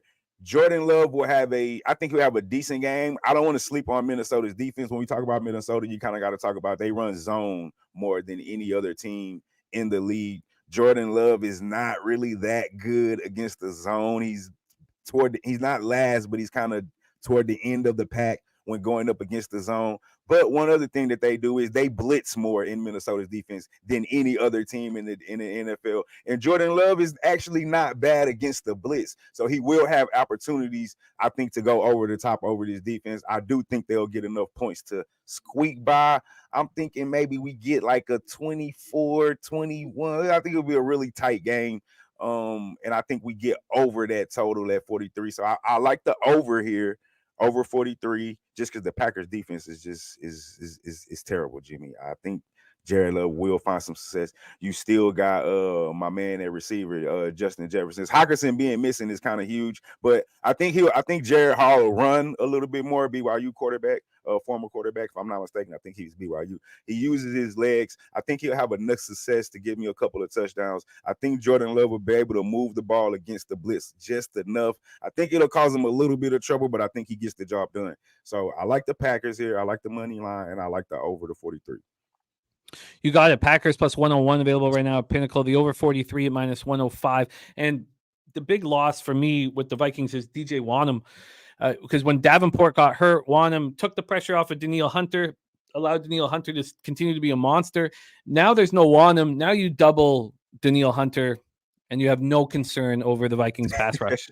Is that right? I'm right with you. Over 43 minus 105 plus 101 for the Packers. And there is our guy Marley's action here on NFL Pub Hub today. So he's tripled up on the Ravens game. Ravens first half minus 2.5, Ravens full game minus 3, Ravens team total over 25.5, and then the over 43 and Packers plus 101. Currently ranked second out of 27 cappers. Before you go, my man, please tell us a little bit about what is going on with Brothers and Bets. And we're all pumped to hang out with you in San Antonio. Man, can't wait till Public Palooza. We're going to be out there. Brothers and Best, we got to jump back on it. We've been slacking a little bit lately, but I've been talking to Coach. Our schedules just have not been quite meshing quite just yet. But we will get on it. We'll jump back on this NCAA basketball. Just pay attention to the tweets at Marley Bets. I've been killing the bowl season, actually. So check us out. I'm going to show them up tomorrow for the New Year's Days bowls. And follow me at Marley_Bets. There he is, our guy Marley from H-Town. We move from H-Town, we head north. How far are you going north? Way north, up to the 6. Your next guest, currently ranked 4th out of 27 cappers this year. He made his NFL pop-up debut last year, halfway through the season, and he was spectacular. He came second, and he almost had the championship belt last year. Second last year, 4th this year. That's the type of consistency this capper is. And then week 1 to start this year, he went 3-9 down 6.05 units. Over those next 4 shows, he was up just under 14 units. I mean, what a monster capper he is. Our guys made 99 official bets here on the show, and he's ready to rock for some more. Currently ranked 4th out of 27 cappers. Please welcome, man, known for the bombs he provides, Mr. Spenny Bombs. Spenny, how are you? How we doing, Jimmy? How we doing, chat? I've seen everybody popping off on their plays today, and I like a couple of things that some guys are saying. So let's jump right into it. Well, we've been waiting for somebody to be on the other side of this Carolina Panthers, Jacksonville Jaguars debate at Everbank Stadium in Jacksonville, Florida, and here we have the man in armor, shining armor, protecting the Jacksonville Jaguars. Take it away for us. Trevor Lawrence out, CJ Beathard in, and you are backing these Jaguars. Take it away. Yeah, I like Jacksonville here. I got it down to at the 3.5 here at minus 115 last night. I just think Jacksonville's still a better team than Carolina. I think that CJ Beathard, obviously nothing special, but I think he's going to be able to still get the ball out into these playmakers' hands, get it to Ankrum, get it to Ridley, let the guys do their things. And Carolina's rush defense is still not good. I know Etienne hasn't been great running the ball the last few weeks, but I think that they're just going to rely on Etienne a lot today, let him take over the game, control the clock, don't make mistakes, and just take care of this game. I think that Jacksonville, I know obviously at home as well, they haven't been as great, but this is a spot where I think Jacksonville bounces back and just gets it done against a crappier Carolina team. I just don't see Carolina on the same level, regardless on either side of the ball. I know Bryce Young looked better last week, moving the ball, throwing 300 yards, but I don't see it again here again today. So I think Jacksonville's going to shut them down here at home. Jacksonville -3.5 and -115. A lot of people are saying, what are Spenny's player props? But we're going to work with sides and totals first, and then we're going to get into his props. So the next spot is a side and a confident one. Spenny tweeted out all of his action, so it's all legit confirmed lines locked in. So take it away. Falcons, Bears, Soldier Field, Chicago, Illinois. Another capper who's on the other side of me. I'm very nervous about my action here. Take it away for us, Spenny. Falcons, Bears. Yeah, I love everything that Sean was saying earlier about the Falcons here. I like Atlanta here. I got Atlanta at +3 -115. I got Atlanta money line at +125. I think the wrong team is favored here. I like Heineke. I like the way he's been playing. I think that Atlanta will be able to run the ball against Chicago here. I don't think that the snow is going to be that big of an issue here. I think that Atlanta's still going to be able to control the ball. I think Atlanta's defense is better than Chicago. And this is just a spot for me where I think, again, where I said that the wrong team is favored in my eyes. I think Atlanta gets it done here on the road against. This isn't Ritter. I think Heineke's better, a better quarterback here to play on the road. And so I think the Falcons get it done here. Give me the points and the money line with Atlanta today. You got it. Atlanta +3 -115. You tweeted out Atlanta money line +125 as well. Next up for you is another side. Raiders, Colts, Lucas Oil Stadium in Indianapolis, Indiana. And you've only given us more confident in our action here. Take it away, Spenny. Yeah, same thing that you and Sean were talking about earlier, and a bunch of the cappers here. This is just, it's fade the Raiders spot. I don't think the Raiders offense is nearly as good. Colts are coming off a bad loss here last week against Atlanta. I think Minshew will bounce back with this offense. We got Jonathan Taylor with his second week back here. I think he's definitely going to be able to have a huge game here again today against the Raiders. The Raiders rank in the bottom 10 rush D. So I think Jonathan Taylor will have advantage today to take care of the ball, take care of the clock. And I think just Indianapolis at home takes care of business today. Just a spot where I just don't think the Raiders are on the same level as the Colts right now. I agree. Next spot for you here is side and player prop. A lot of people want to know the player prop action. Here you go. Tennessee Titans 5-10, 1-6 on the road. At Houston Texans 8-7, 5-3 at home. Stroud back, Levis back. You've got side and player prop. Take it away.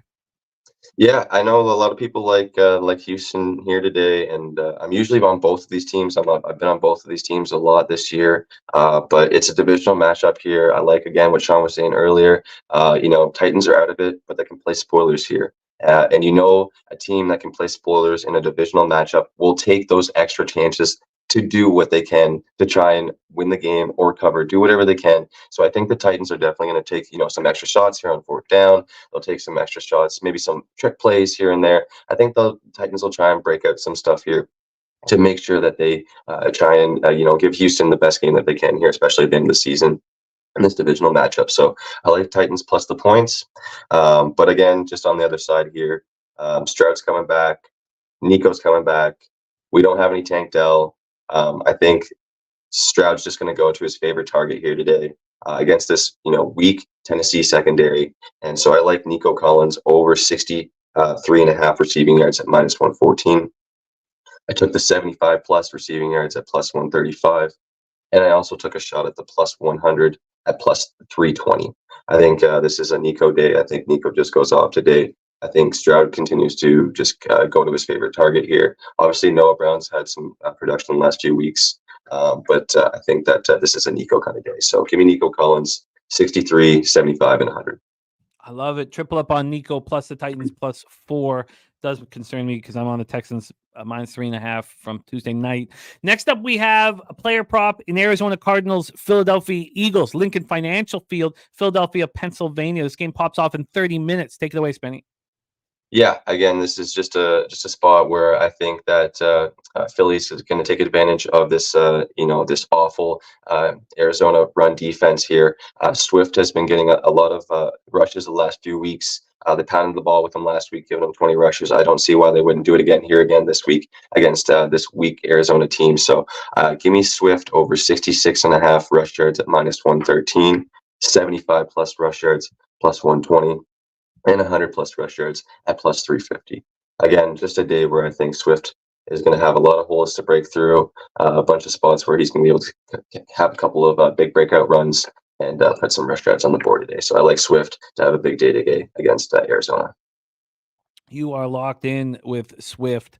And I do agree that is a very nice look, especially in the second half when we expect the Eagles to be in control of that spot. Next up for you, player prop in Dolphins Ravens. We've talked about this game from a side context. I'm the only one at this point that's moved on a total in this on the under, and unfortunately, the team total over from Marley. I guess I should include that one as well for the Ravens. Take it away for us, player prop in Dolphins Ravens. Yeah, I think this is just a spot where we got Mostert out today. I think, a lot of people think Ravens are going to be, taking care of business, I think, here today, which is interesting. I think this could be a really good game. I'm not sure. I wasn't sure which side to go with this, but I do like a side in this with a player prop, and that's Devon Achane over 18.5 receiving yards at -110 and 25 plus receiving yards at +150. Mostert's out today. Achane gets a lot of targets out of the backfield anyway, regardless, and especially if Miami's down today, they're going to be moving the ball, and there's no Waddle, so they're going to have another playmaker getting the ball into his hands.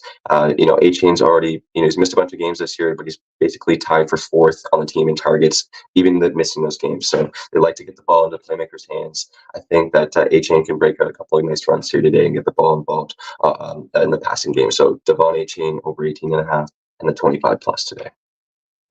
You got it locked in. Next up for you, Pittsburgh Steelers, Seattle Seahawks. Another player prop for you, and I love this look. If I was a player prop guy, this would be something that I would be with you on.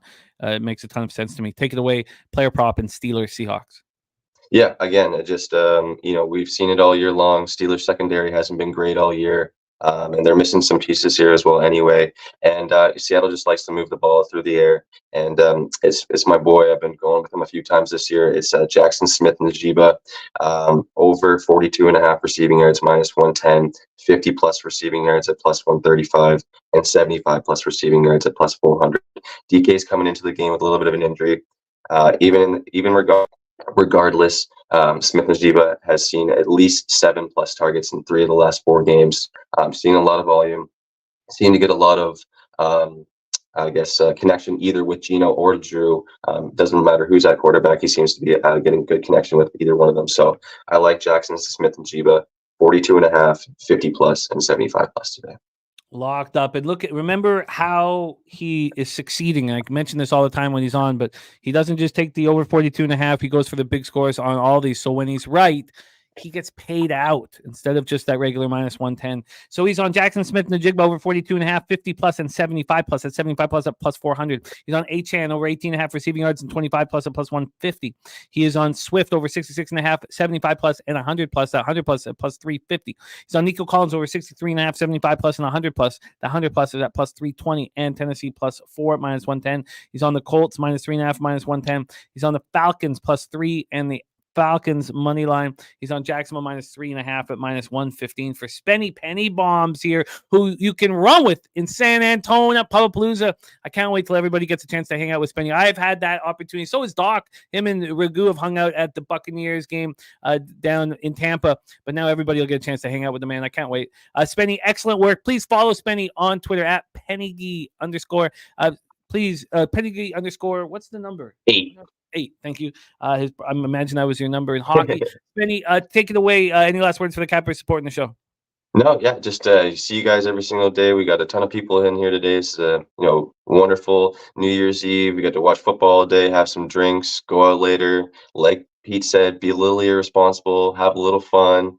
It's New Year's Eve. You got the next day to restart and have a new year. So be a little irresponsible, have some fun, like Pete said, and let's have a great day and get some money today. Have a good one, boys. There he is, Spenny Penny Bombs. Happy New Year's Eve to you, my friend. We move on to our next guest, another capper who's just been a model of consistency here on the show. Currently ranked 7th out of 27 cappers. He's been in the top 5 in both season 1 and season 2 of NFL Pub Hub.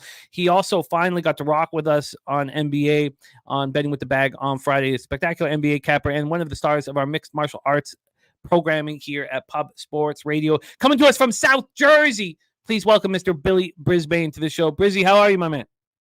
Man, words can't describe yesterday going into today, but I'm here. Thank God I smoke weed and I don't drink alcohol. Okay. Well, now you're in business with us right now. And you start off with a big one that is being discussed heavily here. So we just need to hear how you are getting paid in the Miami Dolphins Baltimore Ravens game that pops off in 24 short minutes. Yeah, this is one that I woke up to a late Christmas gift from Santa because I got to get some Devon Achane money back anytime touchdown plus 100. This prop opened up at plus 205 on Thursday, and it's caught a lot of steam from the opener. It's gone down a whole entire point. Well, not point, but a whole entire dollar.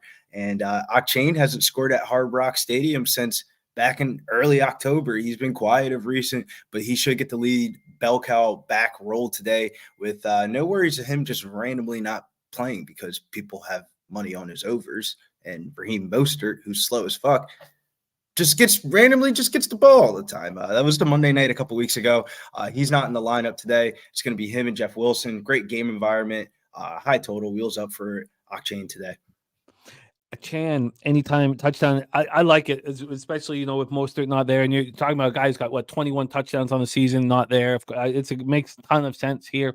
Your next spot on the board, Brizzy, we head to Philadelphia Eagles, not too far from where you're situated right now. Cardinals, Eagles, take it away. Yeah, the coveted if you live in Philadelphia and you play for the Eagles, more times than not, you live in South Jersey. But as I digress, we like here DeAndre Swift over 15.5 rush attempts at minus 135.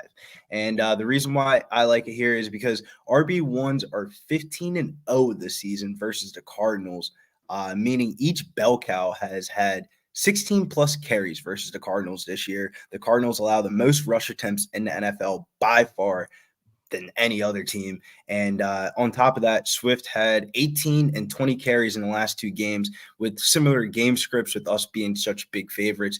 I think this one finally favors us. And I don't mind the rushing yards either for DeAndre Swift, as he can break one big one. But it's the attempts for me that are more predictable here in this spot. Yeah, I like it. Over 15.5 rush attempts here for Swift. Imagine that we talked about that with Spenny's actually, although this is different from Spenny. You have different bets with both Achane and Swift. They correlate with his thoughts. And you can imagine that in the second half with a big lead, Swift I got a two-leg parlay as well, Jim. Two-leg parlay here. I've been seeing you guys talk about it on the show. I didn't know if I was tripping or not. But, yeah, we're going to fire it off. I ain't cashing out no bets just because some cappers are on the other side. We're on the Jags and the Eagles, two-leg parlay, minus 135. And the reason why I am on it is because I feel like one of the biggest mistakes that I've made throughout this end of the football season is undervaluing the backup quarterback and just realizing how bad the quarterback position is just in general. And a lot of these times when these backups come in, the drop-off is really not that far off. CJ Beathard is not the worst quarterback. He showed some promise last week. He went 11 for 15, 94 yards and a touchdown. I don't know, man. I feel like people are overreacting to these backup quarterbacks coming in.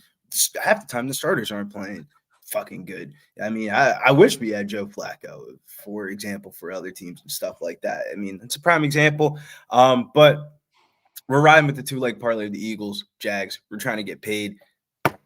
Champagne's on the parlay tonight. That parlay cashes. More champagne bottles are coming in for the new year. I love it. I'm sorry. It's Berkey. Berkey's so funny.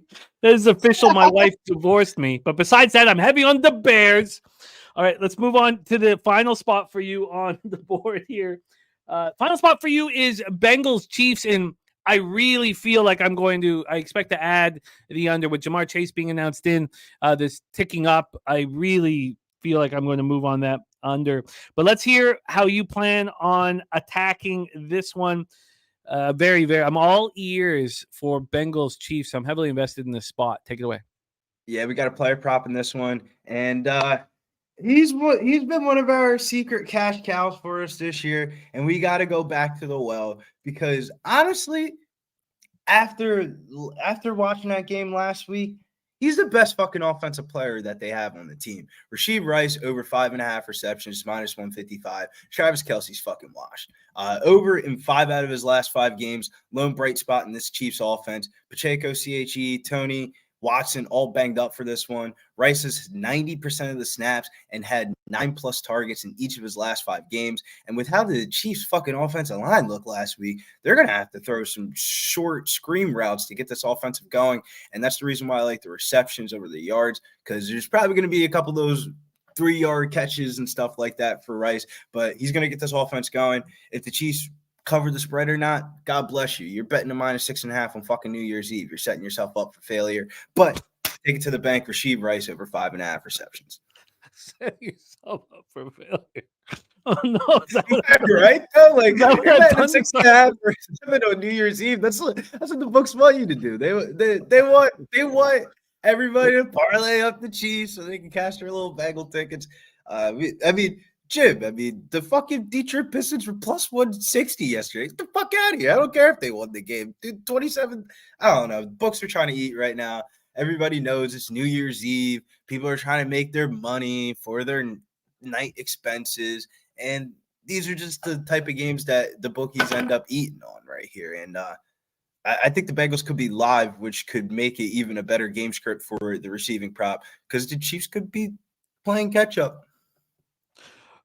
I can't believe I'm setting myself up for failure to finish off 2023. At least I have the Packers game to get it all back. Rashee Rice over 5.5 receptions. What was the juice on that? Minus 155.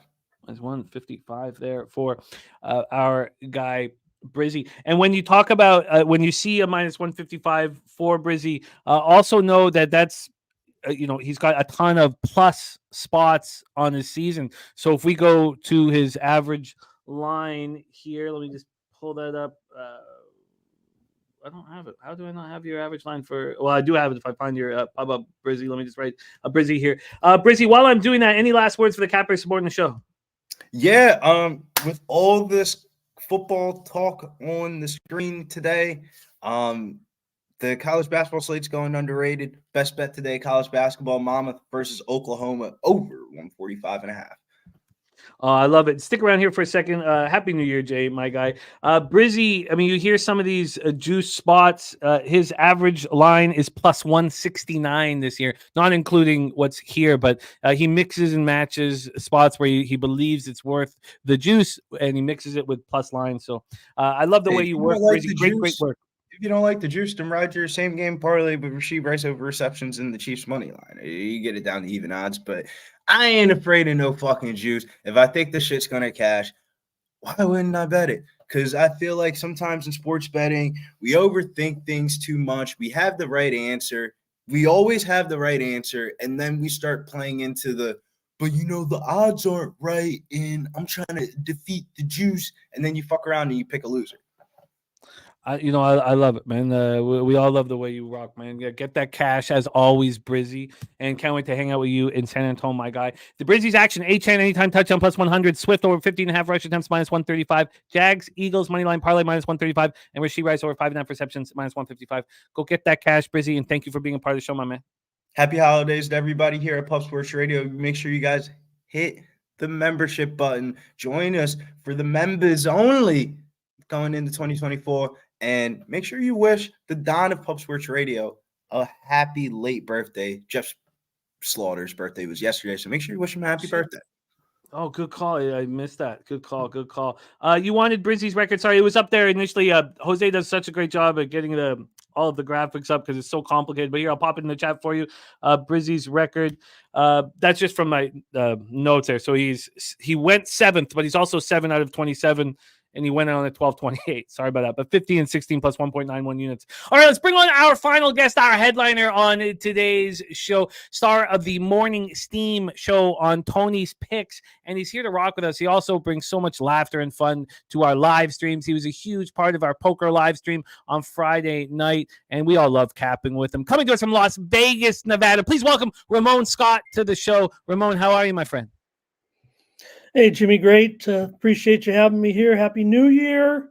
And, for you, it's just another day at the office. But for me to be here with you, I've obviously reached the pinnacle of my career. So thank you. Yeah. I don't know about that, Ramon. But Ramon's last 10 picks here on NFL Pop, he's cashed 8 of them.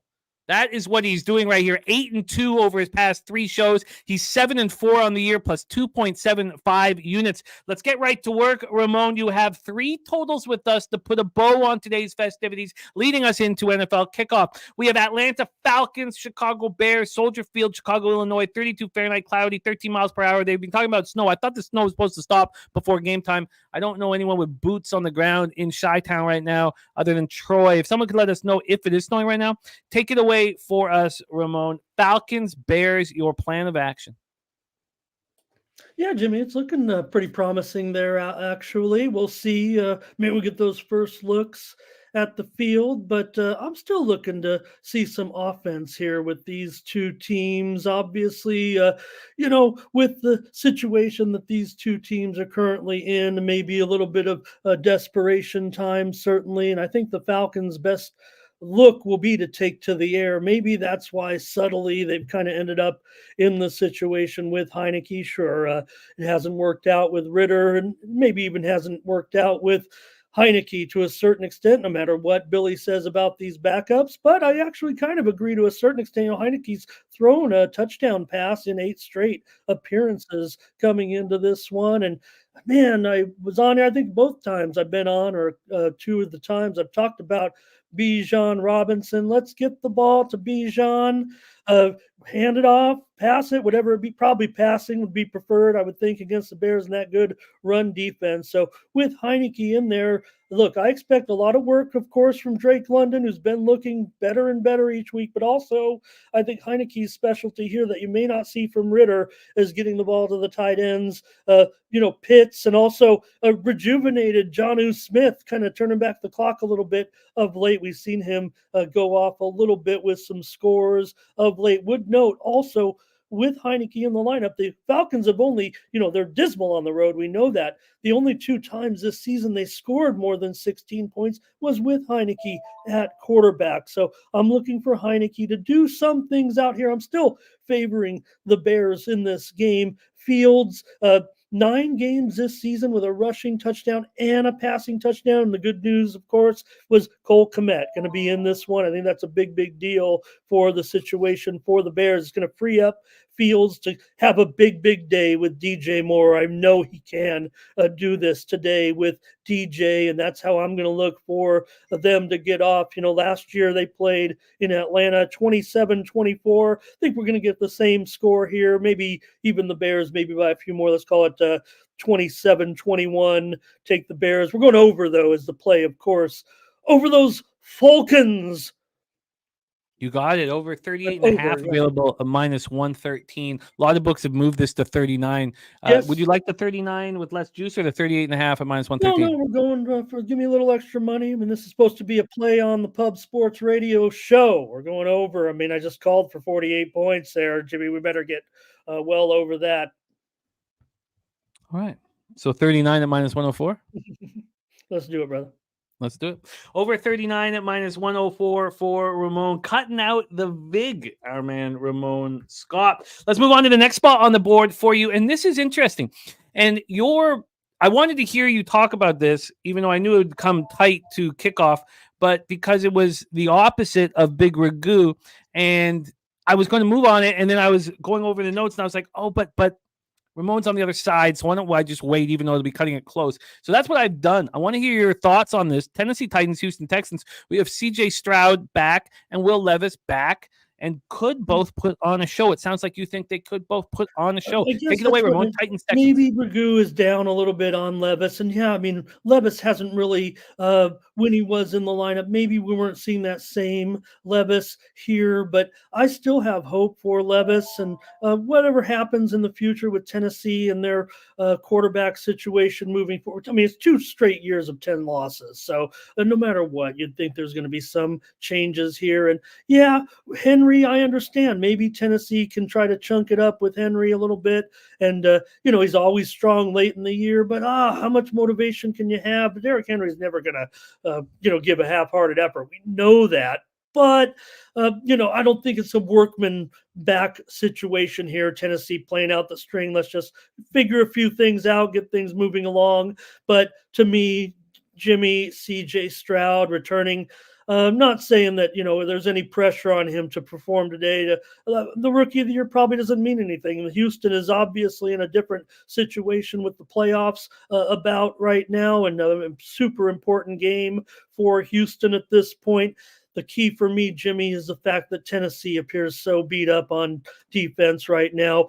We saw now Avery, Farley, both those guys are out. That's going to open it up for Nico. Nico's back and healthy. And don't forget, I'm not worried about Robert Woods. Watch Noah Brown today. Noah Brown is going to, I don't know, it could be a career day, I would think, for Brown. I think that Houston passing game will get off today in this matchup. You figure also, no Simmons, right? Tennessee's best defensive lineman. He's out as well. Stroud's going to be ready to get back out there and show people this has been, I love this kid. I mean, anybody who's looked at his story is just no wonder this guy's going to be a superstar if he isn't already. I don't think anything can spoil this. When you've reached a point and you understand as a young person how low you can go, that's why the humility of CJ Stroud stands out to me. But back to on the field, Jimmy. Houston's opponents have reached their team total in 10 of 15 games this year. That's because Houston can't stand complacency. They just love to get the opponent back in the game somehow. And I think that's where you'll see Will Levis kind of get his points a little bit, his numbers a little bit here as Houston kind of gets out to the lead. And that's why I have this one reaching into the high 40s here. You talk about two rookie quarterbacks and a total at 44. I think that kind of is an indicator a little bit. I respect everything Ragu said here. And if Houston does do a real big defensive number, I'm going to end up well short. But we've seen Houston in several situations give games back a little bit, despite having certainly an above average defense here, maybe even a playoff caliber defense.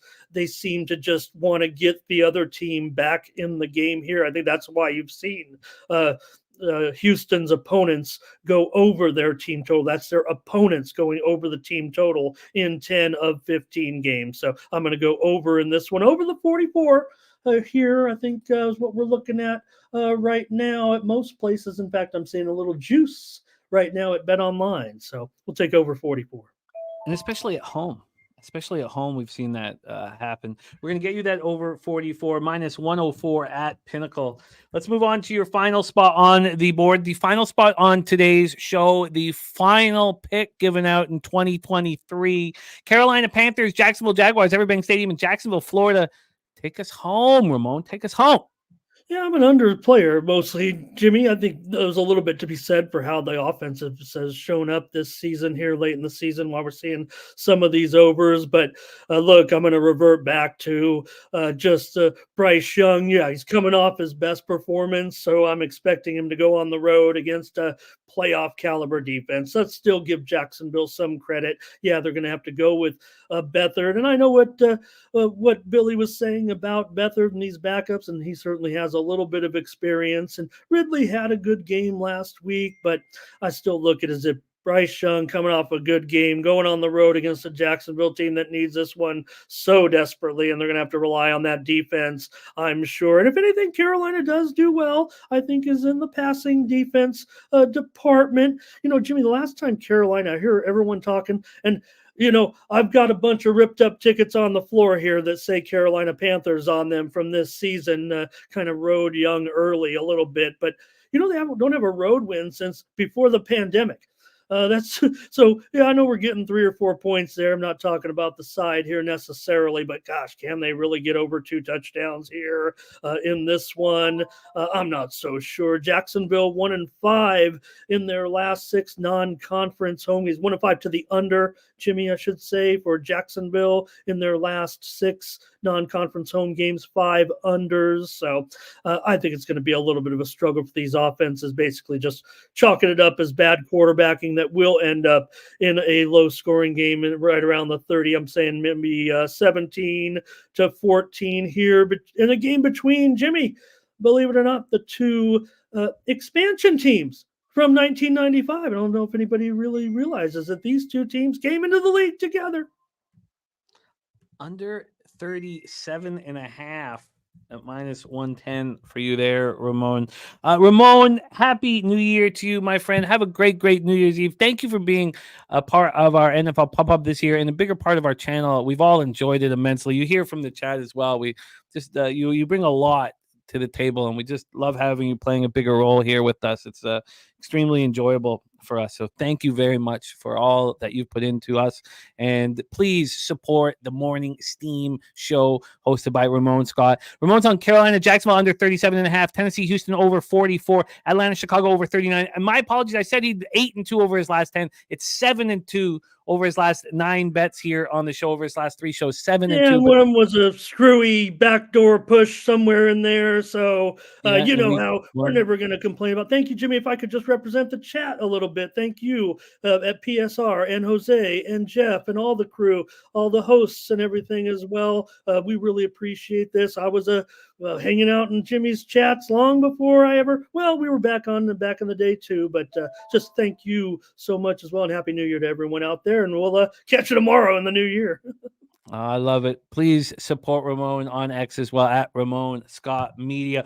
We have a special guest who's going to say a quick New Year message. But first, let me review all action before kickoff, and then bring on our special guest to send us into 2024. For me, my action up on the board. Jose's put it up here. I did add the Panthers +4 minus 110, and I plan on adding Kansas City, Cincinnati under. I just want to see how high it goes with Jamar Chase announced in. Then we have the stacks play today from Justin McKelvey over 48. Mikey Money came on first, gave us Miami +3 at minus 118. Really, that must have been 3.5, right? Right? That must have been 3.5. That's not I'll have to go back and review the tape, but that has to be a 3.5 at minus 118, right? Why? It wouldn't it be juiced at 3? Okay. Eagles -12.5, minus 109. Bills -8.5 in the over 34.5 teaser. Kyron Williams over 115.5 rushing receiving and anytime touchdown, same game, +148. Baker Mayfield, same game parlay, +225 passing yards, over 33.5 pass attempts, and Bucks money line is +445. Bengals +7.5, minus 110. Chargers +3 at +105. Packers money line at -103. Then the big Ragu gave us the Ravens -3 at minus 113. Yeah, so that was definitely a 3.5 minus 118. I'm certain of it. The under 44.5 at minus 108 in Tennessee, Houston, and the Bucks money line minus 130, and the over 37.5 in Chargers, Broncos. And then the teaser from Ragu, Chiefs -1, Packers +7. Sean Higgs gave us Ravens -3, Falcons money line, Colts -3.5, Panthers money line, Seahawks -4, and the Chiefs Cincinnati, Kansas City under 46. And he also gave us Broncos +3, or -3.5 at +106. Pistol Pete Loack gave us the Panthers +4, the over 43 in Rams, Giants, and the under 49.5 at San Francisco, Washington. Marley Bets gave us a triple up on the Ravens, first half -2.5, full game -3, Ravens team total over 25.5, and Marley gave us the over 43 and the Packers money line +101. Spenny Penny Bombs gave us Jacksonville -3.5, Atlanta +3, Atlanta money line, Colts -3.5, Tennessee +4, and Swift over 66.5, over 75, and over 100 rush yards. A-Chan over 18.5 and over 25 receiving yards. Jackson Smith Najigba over 42.5 receiving yards, +50 and +75. And then Brizzy gave us A-Chan anytime touchdown, Swift over 15.5 rush attempts, Jags, Eagles, moneyline parlay, and Rashee Rice over 5.5 receptions. Then Ramon Scott closed it up with those 3 totals, the over in Atlanta, Chicago, the over in Tennessee, Houston, and the under in Carolina, Jacksonville. That is our final show of 2023 here on Pub Sports Radio, and we can't do it without you guys in the chat who support us. It means everything. It says, okay, sorry. I'll have to go over it again. I'll go over it again when I look at the tape because I don't want to mess that up. Please welcome our special guest, our final guest here of 2023. He is the star of our MMA programming. You can catch his interviews with fighters on our homepage at Pub Sports Radio, and we love working with him. Please welcome MMA Locker Room, our guy Mills in the house. Mills, what's good, man? Man, 2023 is a wrap, but it's okay because we're here for 2024, and all we're going to do is cap and cash with the chat, man. That's for real. That's for real. What a wonderful family you have out west. Exciting year for you and the fam. Love having your boy on the show. So sweet seeing him. 3 years old, but you got a big, beautiful family over there. So we wish you a happy New Year, my friend. Have a wonderful night tonight and a great start to 2024. What's in store for you here at Pub in 2024, my man? Man, plan on taking it to the next level. You know, I was able to cover all the PFL and Bellator events, but hey, man, that was just the stepping stool. Now I'm going to be covering the UFC events, so I'm going to be trying to get my credentials for that so we can, you know, cover those events. I'm going to be putting out the spotlight videos back out, you know, to where we go over the big interesting fights, you know, go over the keys to victories for them. Besides that, man, I got a whole list of fighters that I plan on interviewing. My goal is to interview 200 fighters for 2024. You got to set goals. You know, if you don't, you're just going to be out here doing what you're doing, living day by day. Even if you're doing anything, if it's weight loss, set a goal. If you plan on making more money, set a goal. But with that being said, it wouldn't be right if I didn't give you guys a player prop to get on top. So tonight, man, Green Bay Packers, I'm going to be looking at my boy, Mr. Jones, Mr. Jones. Aaron Jones is back, man. I'm taking him to get an anytime touchdown at plus 170. The Green Bay Packers haven't been able to score. The guy behind him, A.J. Dillon, got 2 touchdowns on the year. That ain't going to cut it clear. So I'm taking Aaron Jones anytime touchdown plus 170. Then Jaden Reed, over 4.5 receptions is the gift. No Watson. Dobbs ain't the guy. I'm going to ladder him up to 6. So I like Jaden Reed over 4.5 receptions, Aaron Jones anytime touchdown, and last but not least, it wouldn't be right. Hey, you a hockey fan, Jimmy? You're damn right. All right, man. I'm going to give you something to hold on to, man. This kid's a star. Next LeBron James when it comes to hockey. Connor Bedard, over 2.5 shots on goal. Facing the Dallas Stars, he's hitting this at an 80% clip, folks. He started off the season going for 5 shots on the goal. They tried to raise it to 3.5. They lowered it back to 2.5 for the last week and a half, and we've been smashing it over here. So take Connor Bedard over 2.5 shots on goal. He's taking on the Dallas Stars tonight. What is the juice on the Reed over 4.5 receptions? The juice, 140 on that. So that's why I say let's ladder it up to 6. Ladder it up to 6. You're going to be able to get some plus money on that. Jaden Reed is one of those guys to where he's going out there getting in the screens, getting in the slots. You know, Razor Sharp probably's on him as well. So, you know, that's always a good thing right there. And, yeah, Jordan Love's been passing that ball out there, you know. So, yeah, I love those player props right there. The Connor Bedard, though, one, that one's juice. That one's a little bit chalky. So you might want to parlay that with something. Well, I'm about to bet the Ottawa Senators. That's going to be my lone NHL action for the day. So if we're going to talk a little puck, I'm going to be on the Ottawa Senators. I'm going to bet that here in the next little bit. Mills, thank you for rolling with us. Jones, anytime touchdown, and Reed over 4.5 receptions. That opens up your account here on NFL Pub Hub. So let's get you on camera here, either week 18 or in the playoffs, so we can continue that motion. So we have official action from our guy Mills and the Bedard overshot prop. I love it, Millsy. Any last words for the Capper Sporting Show? Yeah, man. Over here, man, you know, it's a lot of people on camera, on screen that was in the chat at one point in time. So if this is one of your guys' go-to to be on this, doing this, all you got to do is start, you know. And if you guys don't want to do it, that's cool, man. Let's keep doing what we're doing. Over at Pub Sports, we're a community. You know, it's a lot of people that do this same thing, but they ain't a community. They hop on screen, they hop off camera, they never talk again. It ain't like that over here at Pub Sports Radio, man. It's a family. I've been doing this now, I think, since 2018 over here with Pub. So I plan on doing it a lot more, plan on taking it to the next level, and it's all about improving and getting better. If you ain't in it for that, man, just turn your camera off and go back to sleep, man, because we over here trying to improve on everything in 2024. Oh, I love it. I love it. Well said, Millsy. Happy New Year to you and your Jose. sweet fam. Shout out to Jose. Shout out to Jose. This guy goes above and beyond producing shows. Shout out to Big Show. Shout out to Tehran. Shout out to everybody behind the scenes. The screens and everything don't look like this just on us. They do this daily. They put in the graphics. They put in the work for us to look like this. All the shows that you guys see, Mike M, Pimp Slap of the Day, all those graphics, shout out to everybody behind the scenes and shout out to the chat. It's beautifully put. Beautifully put. Thank you guys for rolling with us. Head over to the Big Show and Sharpie show right now. But Rod Zawacki, Paco Keeley, the Cheshire Cat, Harold Williams, Kevin Garrett's, Ramon Scott, Jesse Nunez, J Dub, Caddy, Gerardo all of you guys, Billy, Briz, Brian, McNulty, Gagnon. Thank you guys. Thank you so much for everything that you bring to the show. TJ, Jason Meyer, our guy El Dorado custodian. Thank you guys. Truly, Razor Sharp, Kelly McInnes, all you guys. Have a wonderful, wonderful end of 2023.